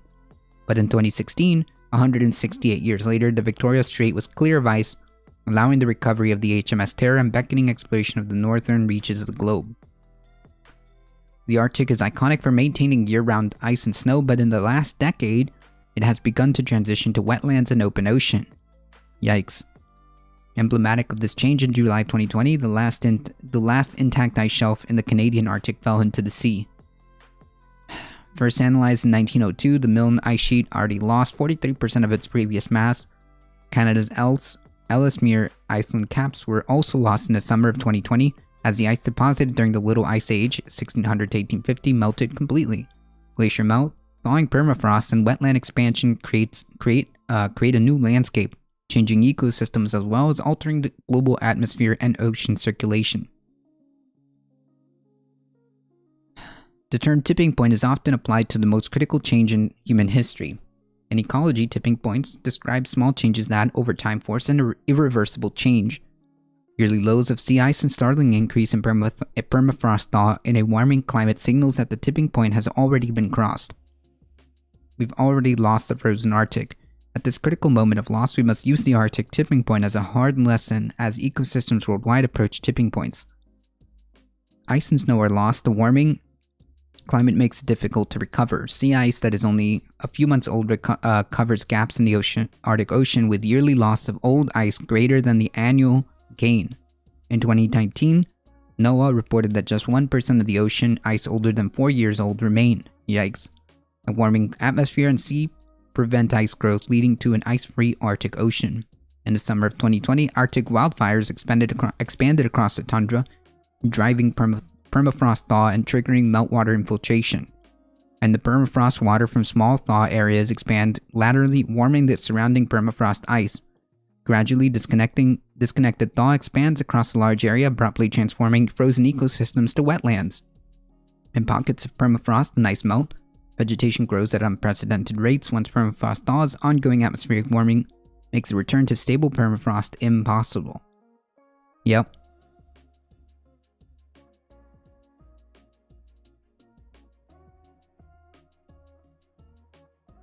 It's easy to be like, oh, this one thing is getting better, therefore climate change is gone. Right. I just want to make sure that that's not the attitude I want to have. I just want to make sure that, hey, you know what? It's nice. It's encouraging to see that the Great Barrier Reef has signs of life. Yeah, better build a suburb on it. Suburb.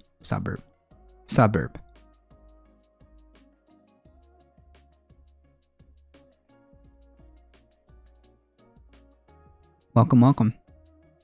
The rapidity. What? That's a word? The rapidity of Arctic change has surprised researchers and the public alike. Until recently, climate change models failed to identify that the combination of fire, ice loss, and land clearing would force tipping point thresholds. In many cases, these small-scale discrete events expand across the landscape to create enduring change. After the hottest summer on record, it's clear climate change has already transformed the Arctic, a bellwether for irreparable climate change. Our fragile Arctic must be the first and last ecosystem to cross a permanent tipping point. Across the world, ecosystem tipping points loom as wildfire, human land use, and biodiversity loss exponentially increase and magnify climate impacts. Expanding ocean dead zones, coral reef bleaching, rainforest loss are emblematic of system collapses and are slowly combining to create global tipping points. There's very little time to alter the trajectory of Earth's ecosystems, halting climate-driven collapse. To protect the Earth's incredible diversity and stability, we must acknowledge that climate change is already permanently changing the planet, and we have little time to change course. Yep, that's it. That's it right there.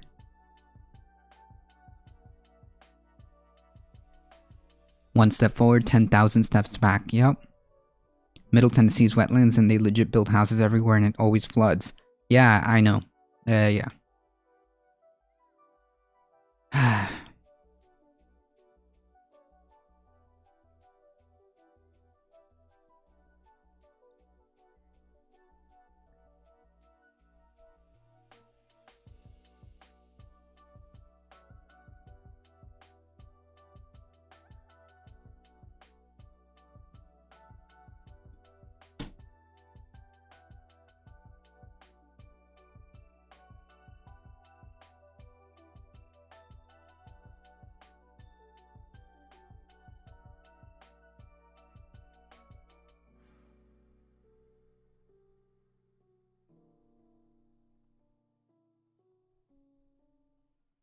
Alright, just making sure I got myself set up for work. It's so exhausting. Coming from a much needed long weekend to rest. I think we need a long weekend to follow this long weekend.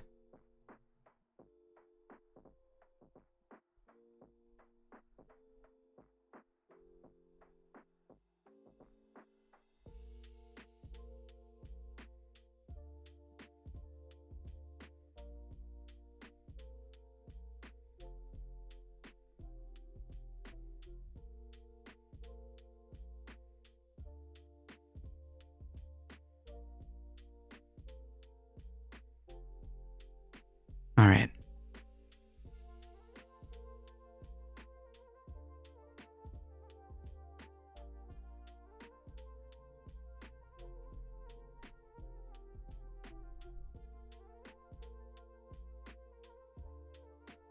Could have had cool still houses, true. I'm working right now, no fun, true. That Biden fellow is doing so much for the environment. All those new oil and gas leases are really helping. Yep. Everything that Biden is doing is definitely helping the environment.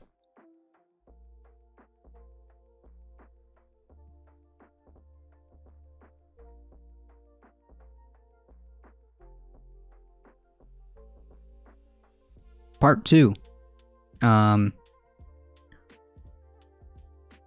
Addressing the climate migration. Climate refugees. Climate migrants. See this picture?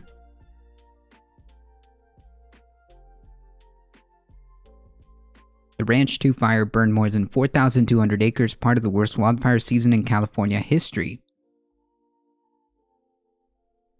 Yeah.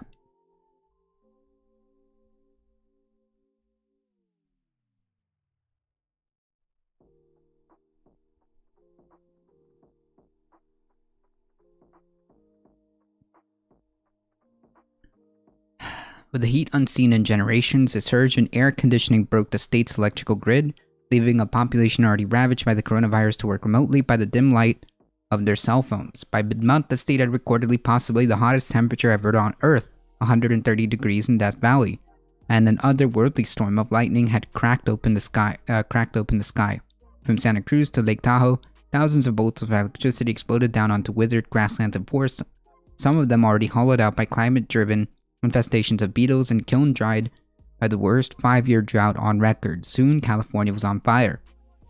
Over the next 2 weeks, 900 blazes incinerated 6 times as much land as all the state's 2019 wildfires combined, forcing 100,000 people from their homes. 3 of the largest fires in history burned simultaneously in a ring around San Francisco Bay Area. Another fire burned just 12 miles from my home in Marin County. I watched as towering plumes of smoke billowed from distant hills in all directions and air tankers crisscrossed the skies. Like many Californians, I spent those weeks worrying about what might happen next. Well, this is the new norm. If nothing is done, wondering how long it would be before an inferno of 60-foot flames swept up the steep, grassy hillside on its way to my own house, rehearsing in my mind what my family would do to escape. But I also had a longer-term question. What about what would happen once this unprecedented fire season ended? Was it finally time to leave for good? I had an unusual perspective on the matter. For 2 years, I have been studying how climate change will influence global migration. My sense was that all the devastating consequences of a warming planet, changing landscapes, pandemics, mass extinctions, the potential movement of hundreds of millions of climate refugees across the planet stands to be among the most important. I traveled across 4 countries to witness how rising temperatures were driving climate refugees away from the poorest and hottest parts of the world. I had also helped create an enormous computer simulation to analyze how global demographics might shift, and now I was working on a data mapping projection about migration here in the US.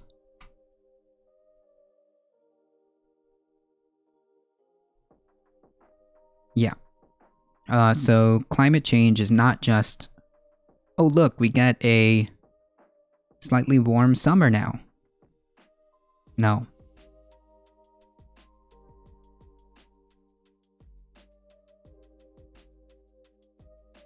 We've talked about the societal impacts that this is going to have. Should we fail to act,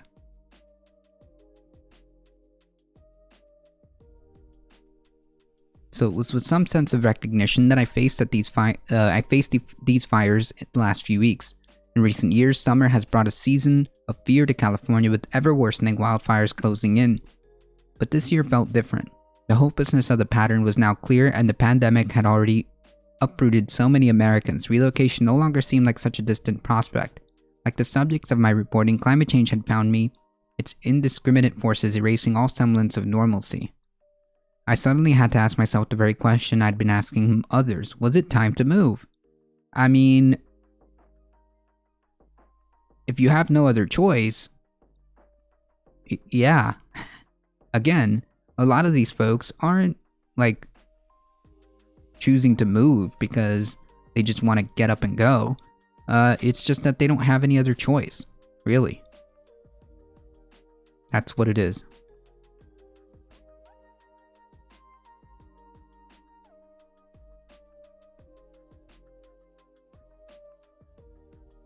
I am far from the only American facing such questions. This summer has seen more fires, more heat, more storms, all of it making life increasingly untenable in larger areas of the nation. Already, droughts regularly threaten food crops across the West, while destructive floods inundate towns and fields from the Dakotas to Maryland, collapsing dams in Michigan, and raising shorelines of the Great Lakes. Rising seas and increasingly violent hurricanes are making thousands of miles of American shoreline nearly uninhabitable.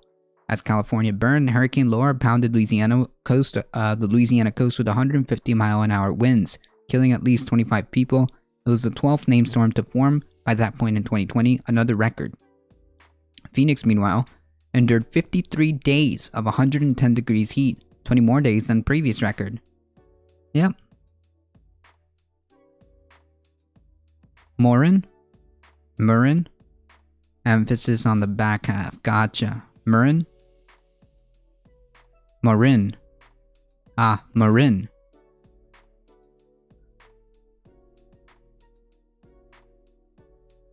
Redeemed the mandolin rift. Okay, we're gonna have to figure that one out. Give me one moment after I'm done reading a good section of this. This is gonna be, a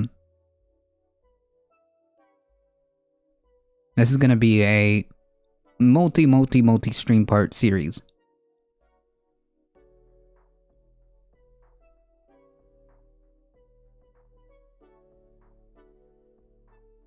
For years, Americans have avoided confronting these changes in their own backyards. The decisions we make about where to live are distorted not just by politics that play down climate risk, true, but also about expensive subsidies and incentives aimed at defying nature. And much of the developing world, vulnerable people attempt to flee the emerging perils of global warming, seeking cooler temperatures, more fresh water, and safety. But here, in the US, people have largely gravitated towards environmental danger, building along coastlines from New Jersey to Florida. True. And settling across the cloudless deserts of the Southwest.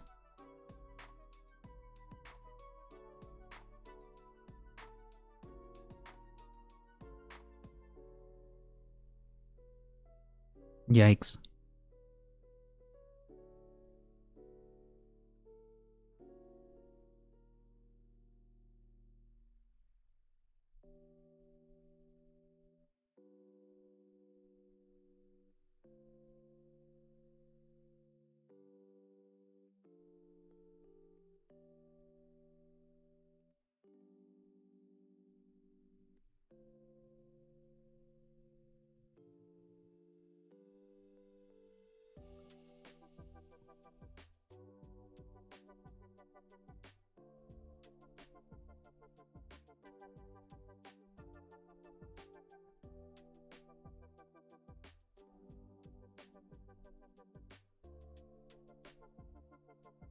Don't worry, folks.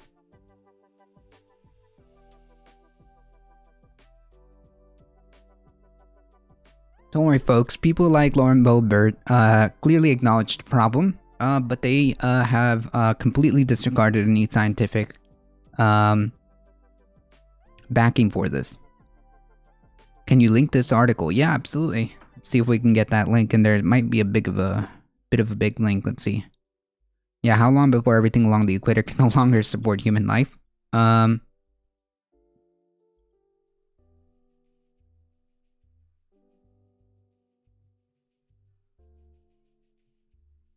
We need to get rid of seasons, true. Well, Florida has no seasons.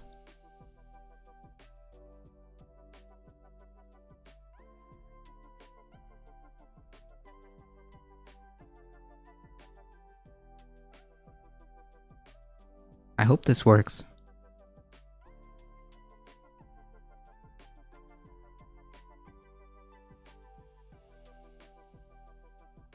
I wanted to know if this was the beginning to change. Might Americans finally be waking up to how climate is about to transform their lives? Lamau. And if so, if a great domestic relocation might be in the offing, was it possible to project where we might go?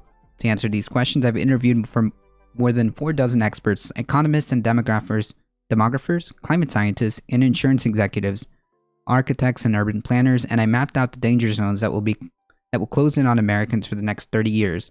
The maps for the first time combined exclusive climate data from the Rhodium Group, an independent data analytic firm, wildfire projections modeled by the U.S. Forest Service researchers and others, and data about Americans' shifting climate niches and evolution of work, first published by the Proceedings of the National Academy of Sciences last spring.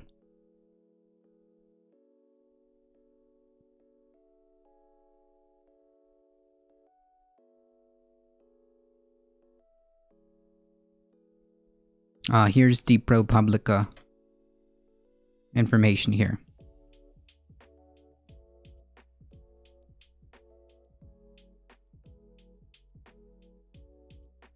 No problem. Here's the ProPublica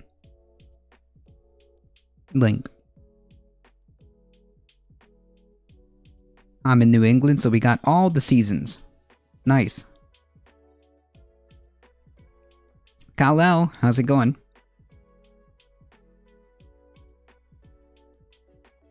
What I found was a nation on the cusp of a great transformation. Across the US, some 162 million people, nearly 1 in 2, will most likely experience a decline in the quality of their environment, namely more heat and less water. For 93 million of them, changes could be particularly severe, and by 2070, our analysis suggests if carbon emissions rise at extreme levels, at least 4 million Americans could find themselves living at the fringe, in places decidedly outside the ideal niche for human life. The cost of resisting the new climate reality is mounting. Florida officials have already acknowledged that defending some roadways against the sea will be unaffordable. Yep. As the nation's federal flood insurance program is for the first time requiring that some of its payouts be used to retreat from climate threats across the country. It will soon prove too expensive to maintain the status quo. Right, something that we've talked about before.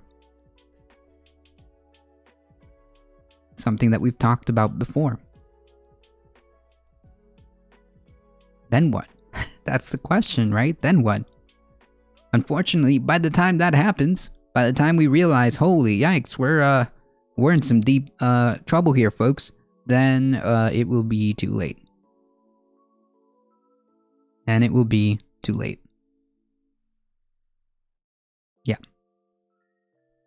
By the time people wake up, especially here in Florida, and the panic sets in, right?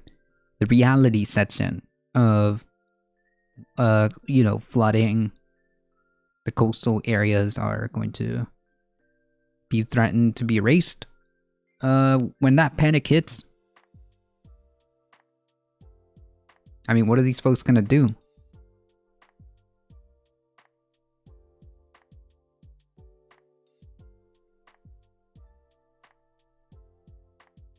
Yeah, unaffordable, I guess we can't do it or give a shit then. Yep. One influential 2018 study published by the Journal of Association of Environmental and Resource Economists suggests that 1 in 12 Americans in the southern half of the country will move towards California, the Mountain West, or Northwest over the next 45 years because of climate influence alone. Such a shift in population is likely to increase poverty and widen the gulf between the rich and the poor. It will accelerate rapid, perhaps chaotic urbanization of cities ill-equipped for the burden, testing their capacity to provide basic services and amplifying existing inequalities. It will eat away at the prosperity I might have to push back on this prosperity. Anybody feel prosperous? Dealing with repeated economic blows to the coastal, rural, and southern regions, which could push entire communities to the brink of collapse. This process has already begun in rural Louisiana, coastal Georgia, where low-income Black and Indigenous communities face environmental change on top of poor health and extreme poverty. That's, yep. Mobility itself, global migration experts point out, is often a reflection of relative wealth, and as some move, many others will be left behind. Those who stay risk becoming trapped as the land and society around them ceases to offer any more support. Yeah.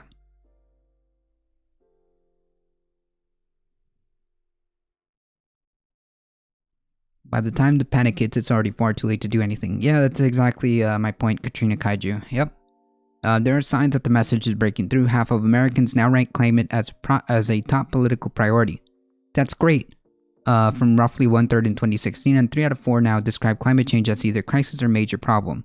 Yeah, excellent, great, awesome, cool. Can somebody explain to me what policy that has translated into it? I mean, we've got, again, Lauren Boebert accurately assessing the fact that a majority of young folks believe that climate change is a major issue to them, and then she just laughs at it, laughs in their face, and says, huh, bro, they're just seasons.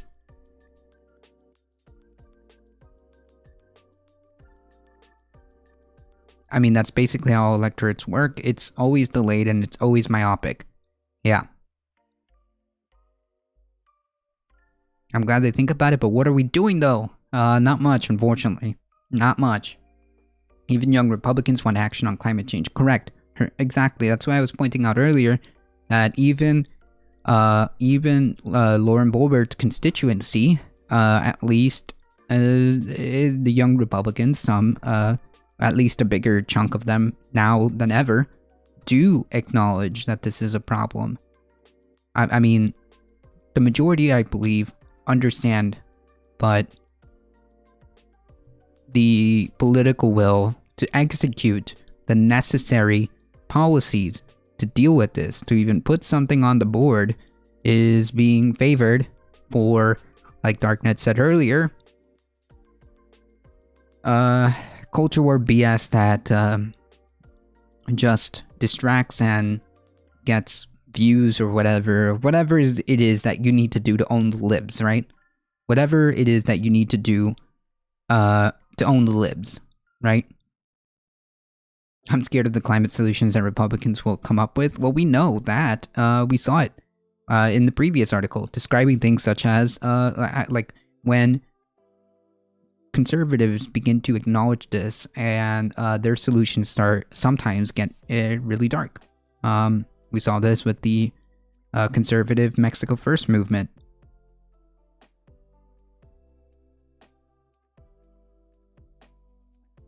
That started labeling migrants as economic parasites. On the previous article, I believe James Napper also brought up the point that sometimes if this isn't addressed, we could go into eco-authoritarianism or eco-fascism.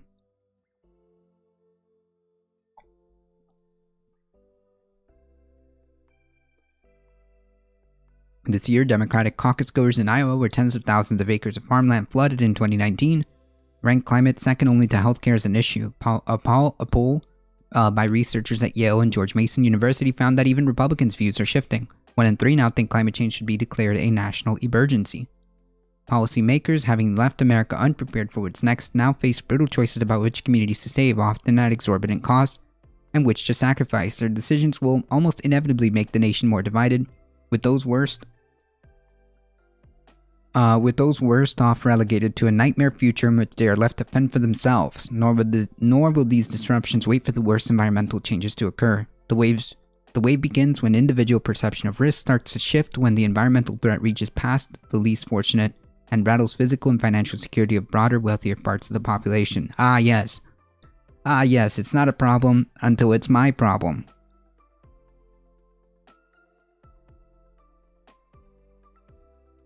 Ah, yes, it's not a problem until it's my problem. Thank you for the follow. Radical leftist agenda. Pew data on partisanship and climate. Yeah, here we are.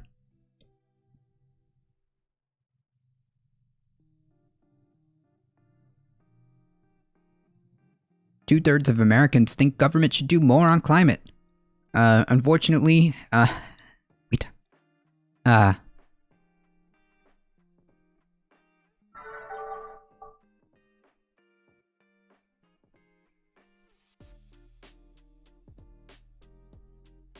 I'll post this link in chat.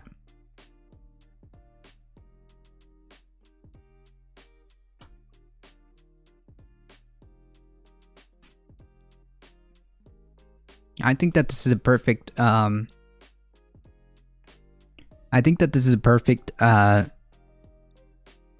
endpoint here. Nor will the disruptions wait for the worst environmental changes to occur. The waves begin when individual perception of risk starts to shift, when the environmental threat reaches past the least fortunate and rattles the physical and financial security of the broader, wealthier parts of the population. In other words, F them poors. It begins when even places like California's suburbs are no longer safe, and it has already begun.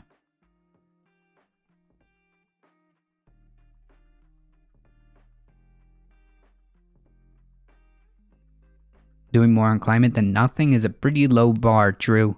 Unfortunately, government is captured. I think that, for sure, there are, a massive influence when it comes to the oil industry, among other industries that are polluting and destroying our ecosystems, and have massive lobbying and influence over our government, which translates to policy. I mean, people think that it doesn't have an impact, but it does. It does. I know it's not always that simple. I know that it's not that case always, but it seems to me that this one is pretty clear cut in this situation, right? Hold on, folks. Let me get a mandolin and,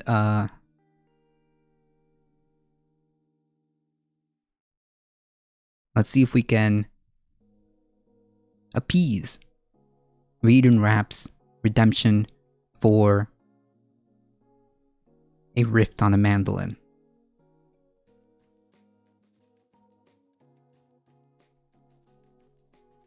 Erosion of trust. Voter turnout was already so low. Yeah, it seems to have been a trend coming from a while, actually, Kalo. A while. People are realizing that,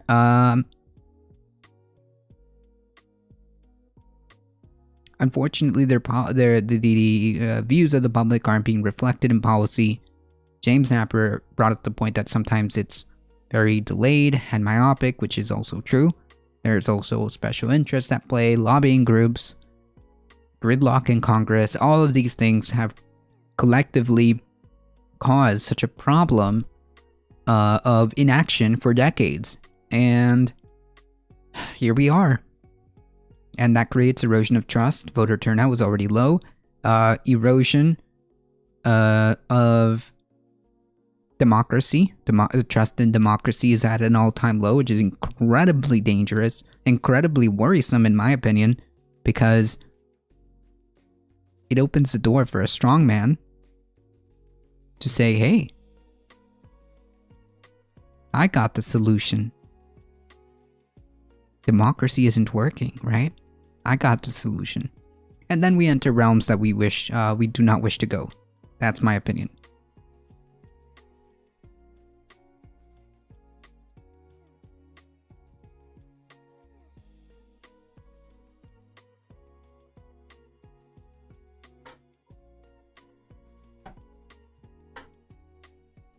Alright, let's see if we can make something up here.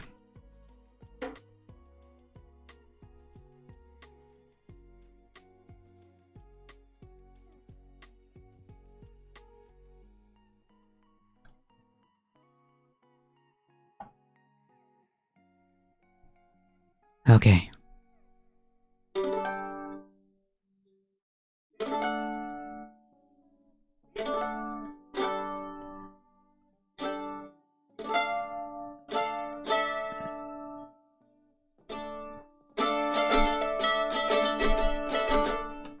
Yikes. Sorry about that.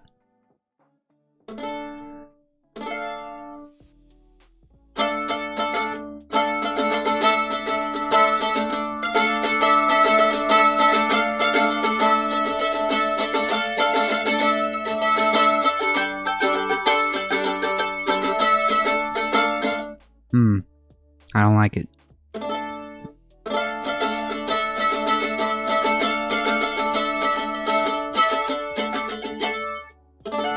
Okay, so we've got something going on here.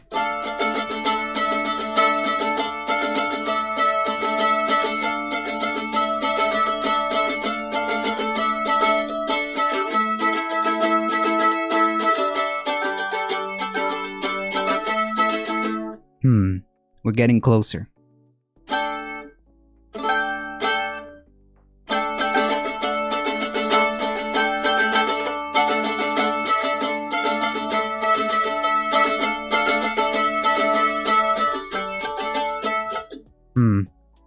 Nah, I don't like it.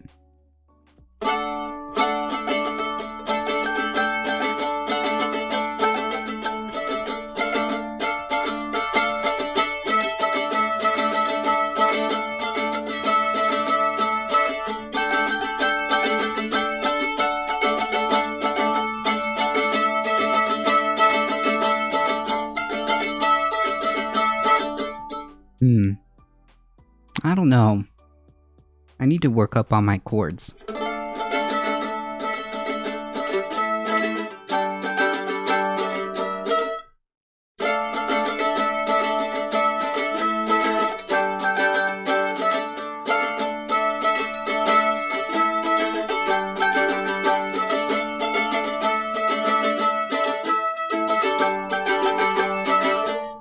Okay, that's better. No, it's probably not in tune, to be honest.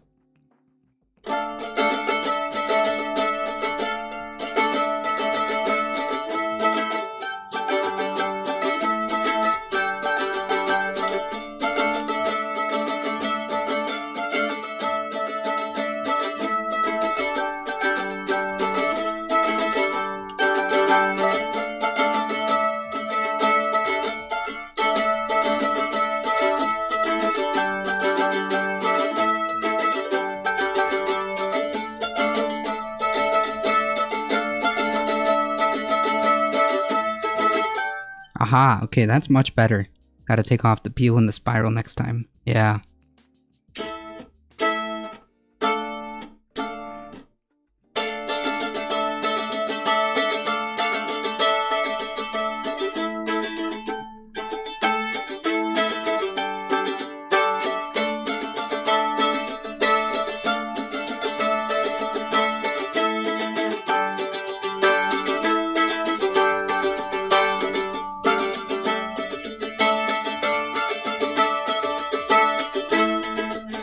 There we go, that's much better. Now we're hitting it.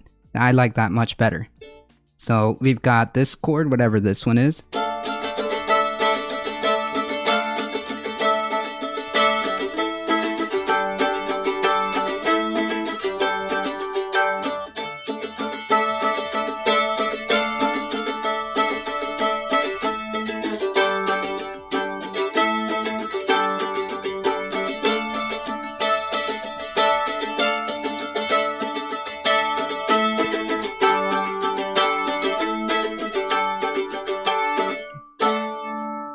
Cool.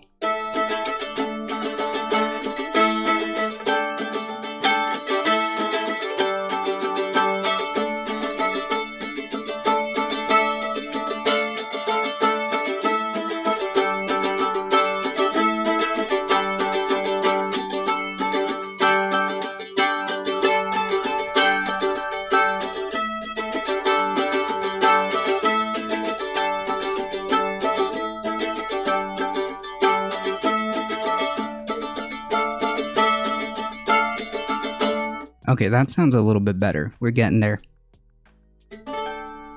I also tried to hide the out of tune by using my fingers and just kind of hiding that out of tuneness. But hey, I tried. All right, I tried. I gotta brush up on my chords. Let's see if I could actually make something here. Gotta take off time. Yeah. Let's see here. It's mandolin chords. We've got like a couple minutes. Mandolin. Oh, not the Mandalorian. Mandolin chords.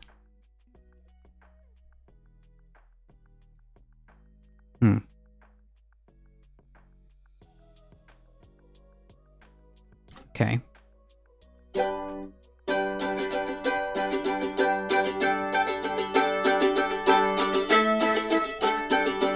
Okay.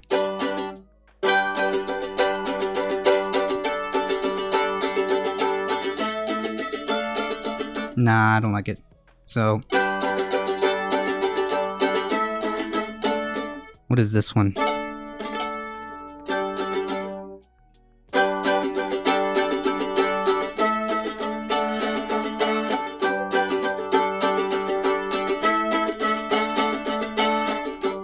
Ah, yay! Okay, that sounds cool.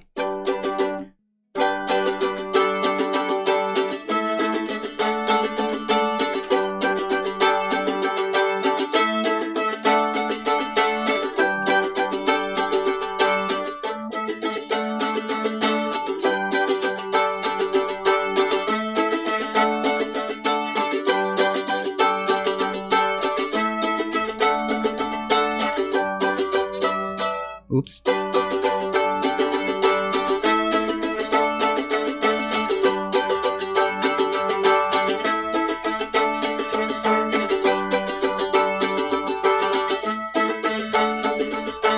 Okay, that sounds cool. There we go, we got another one going on. There we go.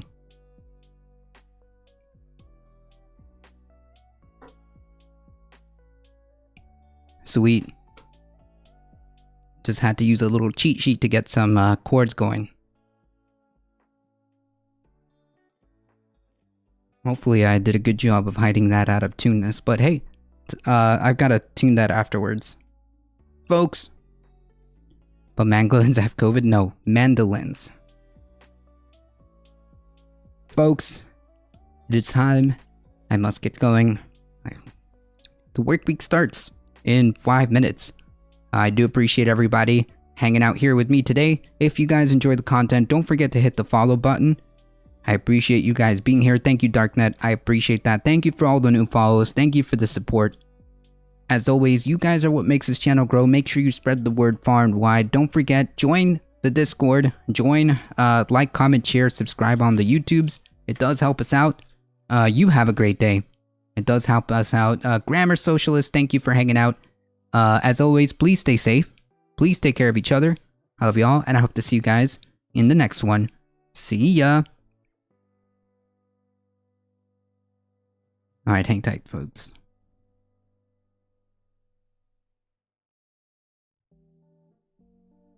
Alright, let's see.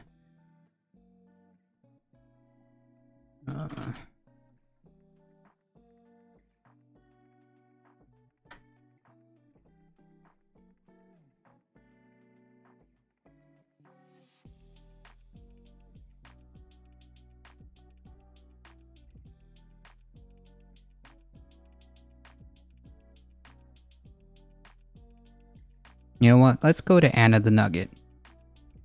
Sounds good to me. Alright, chat. Hang tight. Hang tight. We're heading out in 5, 4, 3, 2, 1. Here we go. Thank you, Darknet. See ya.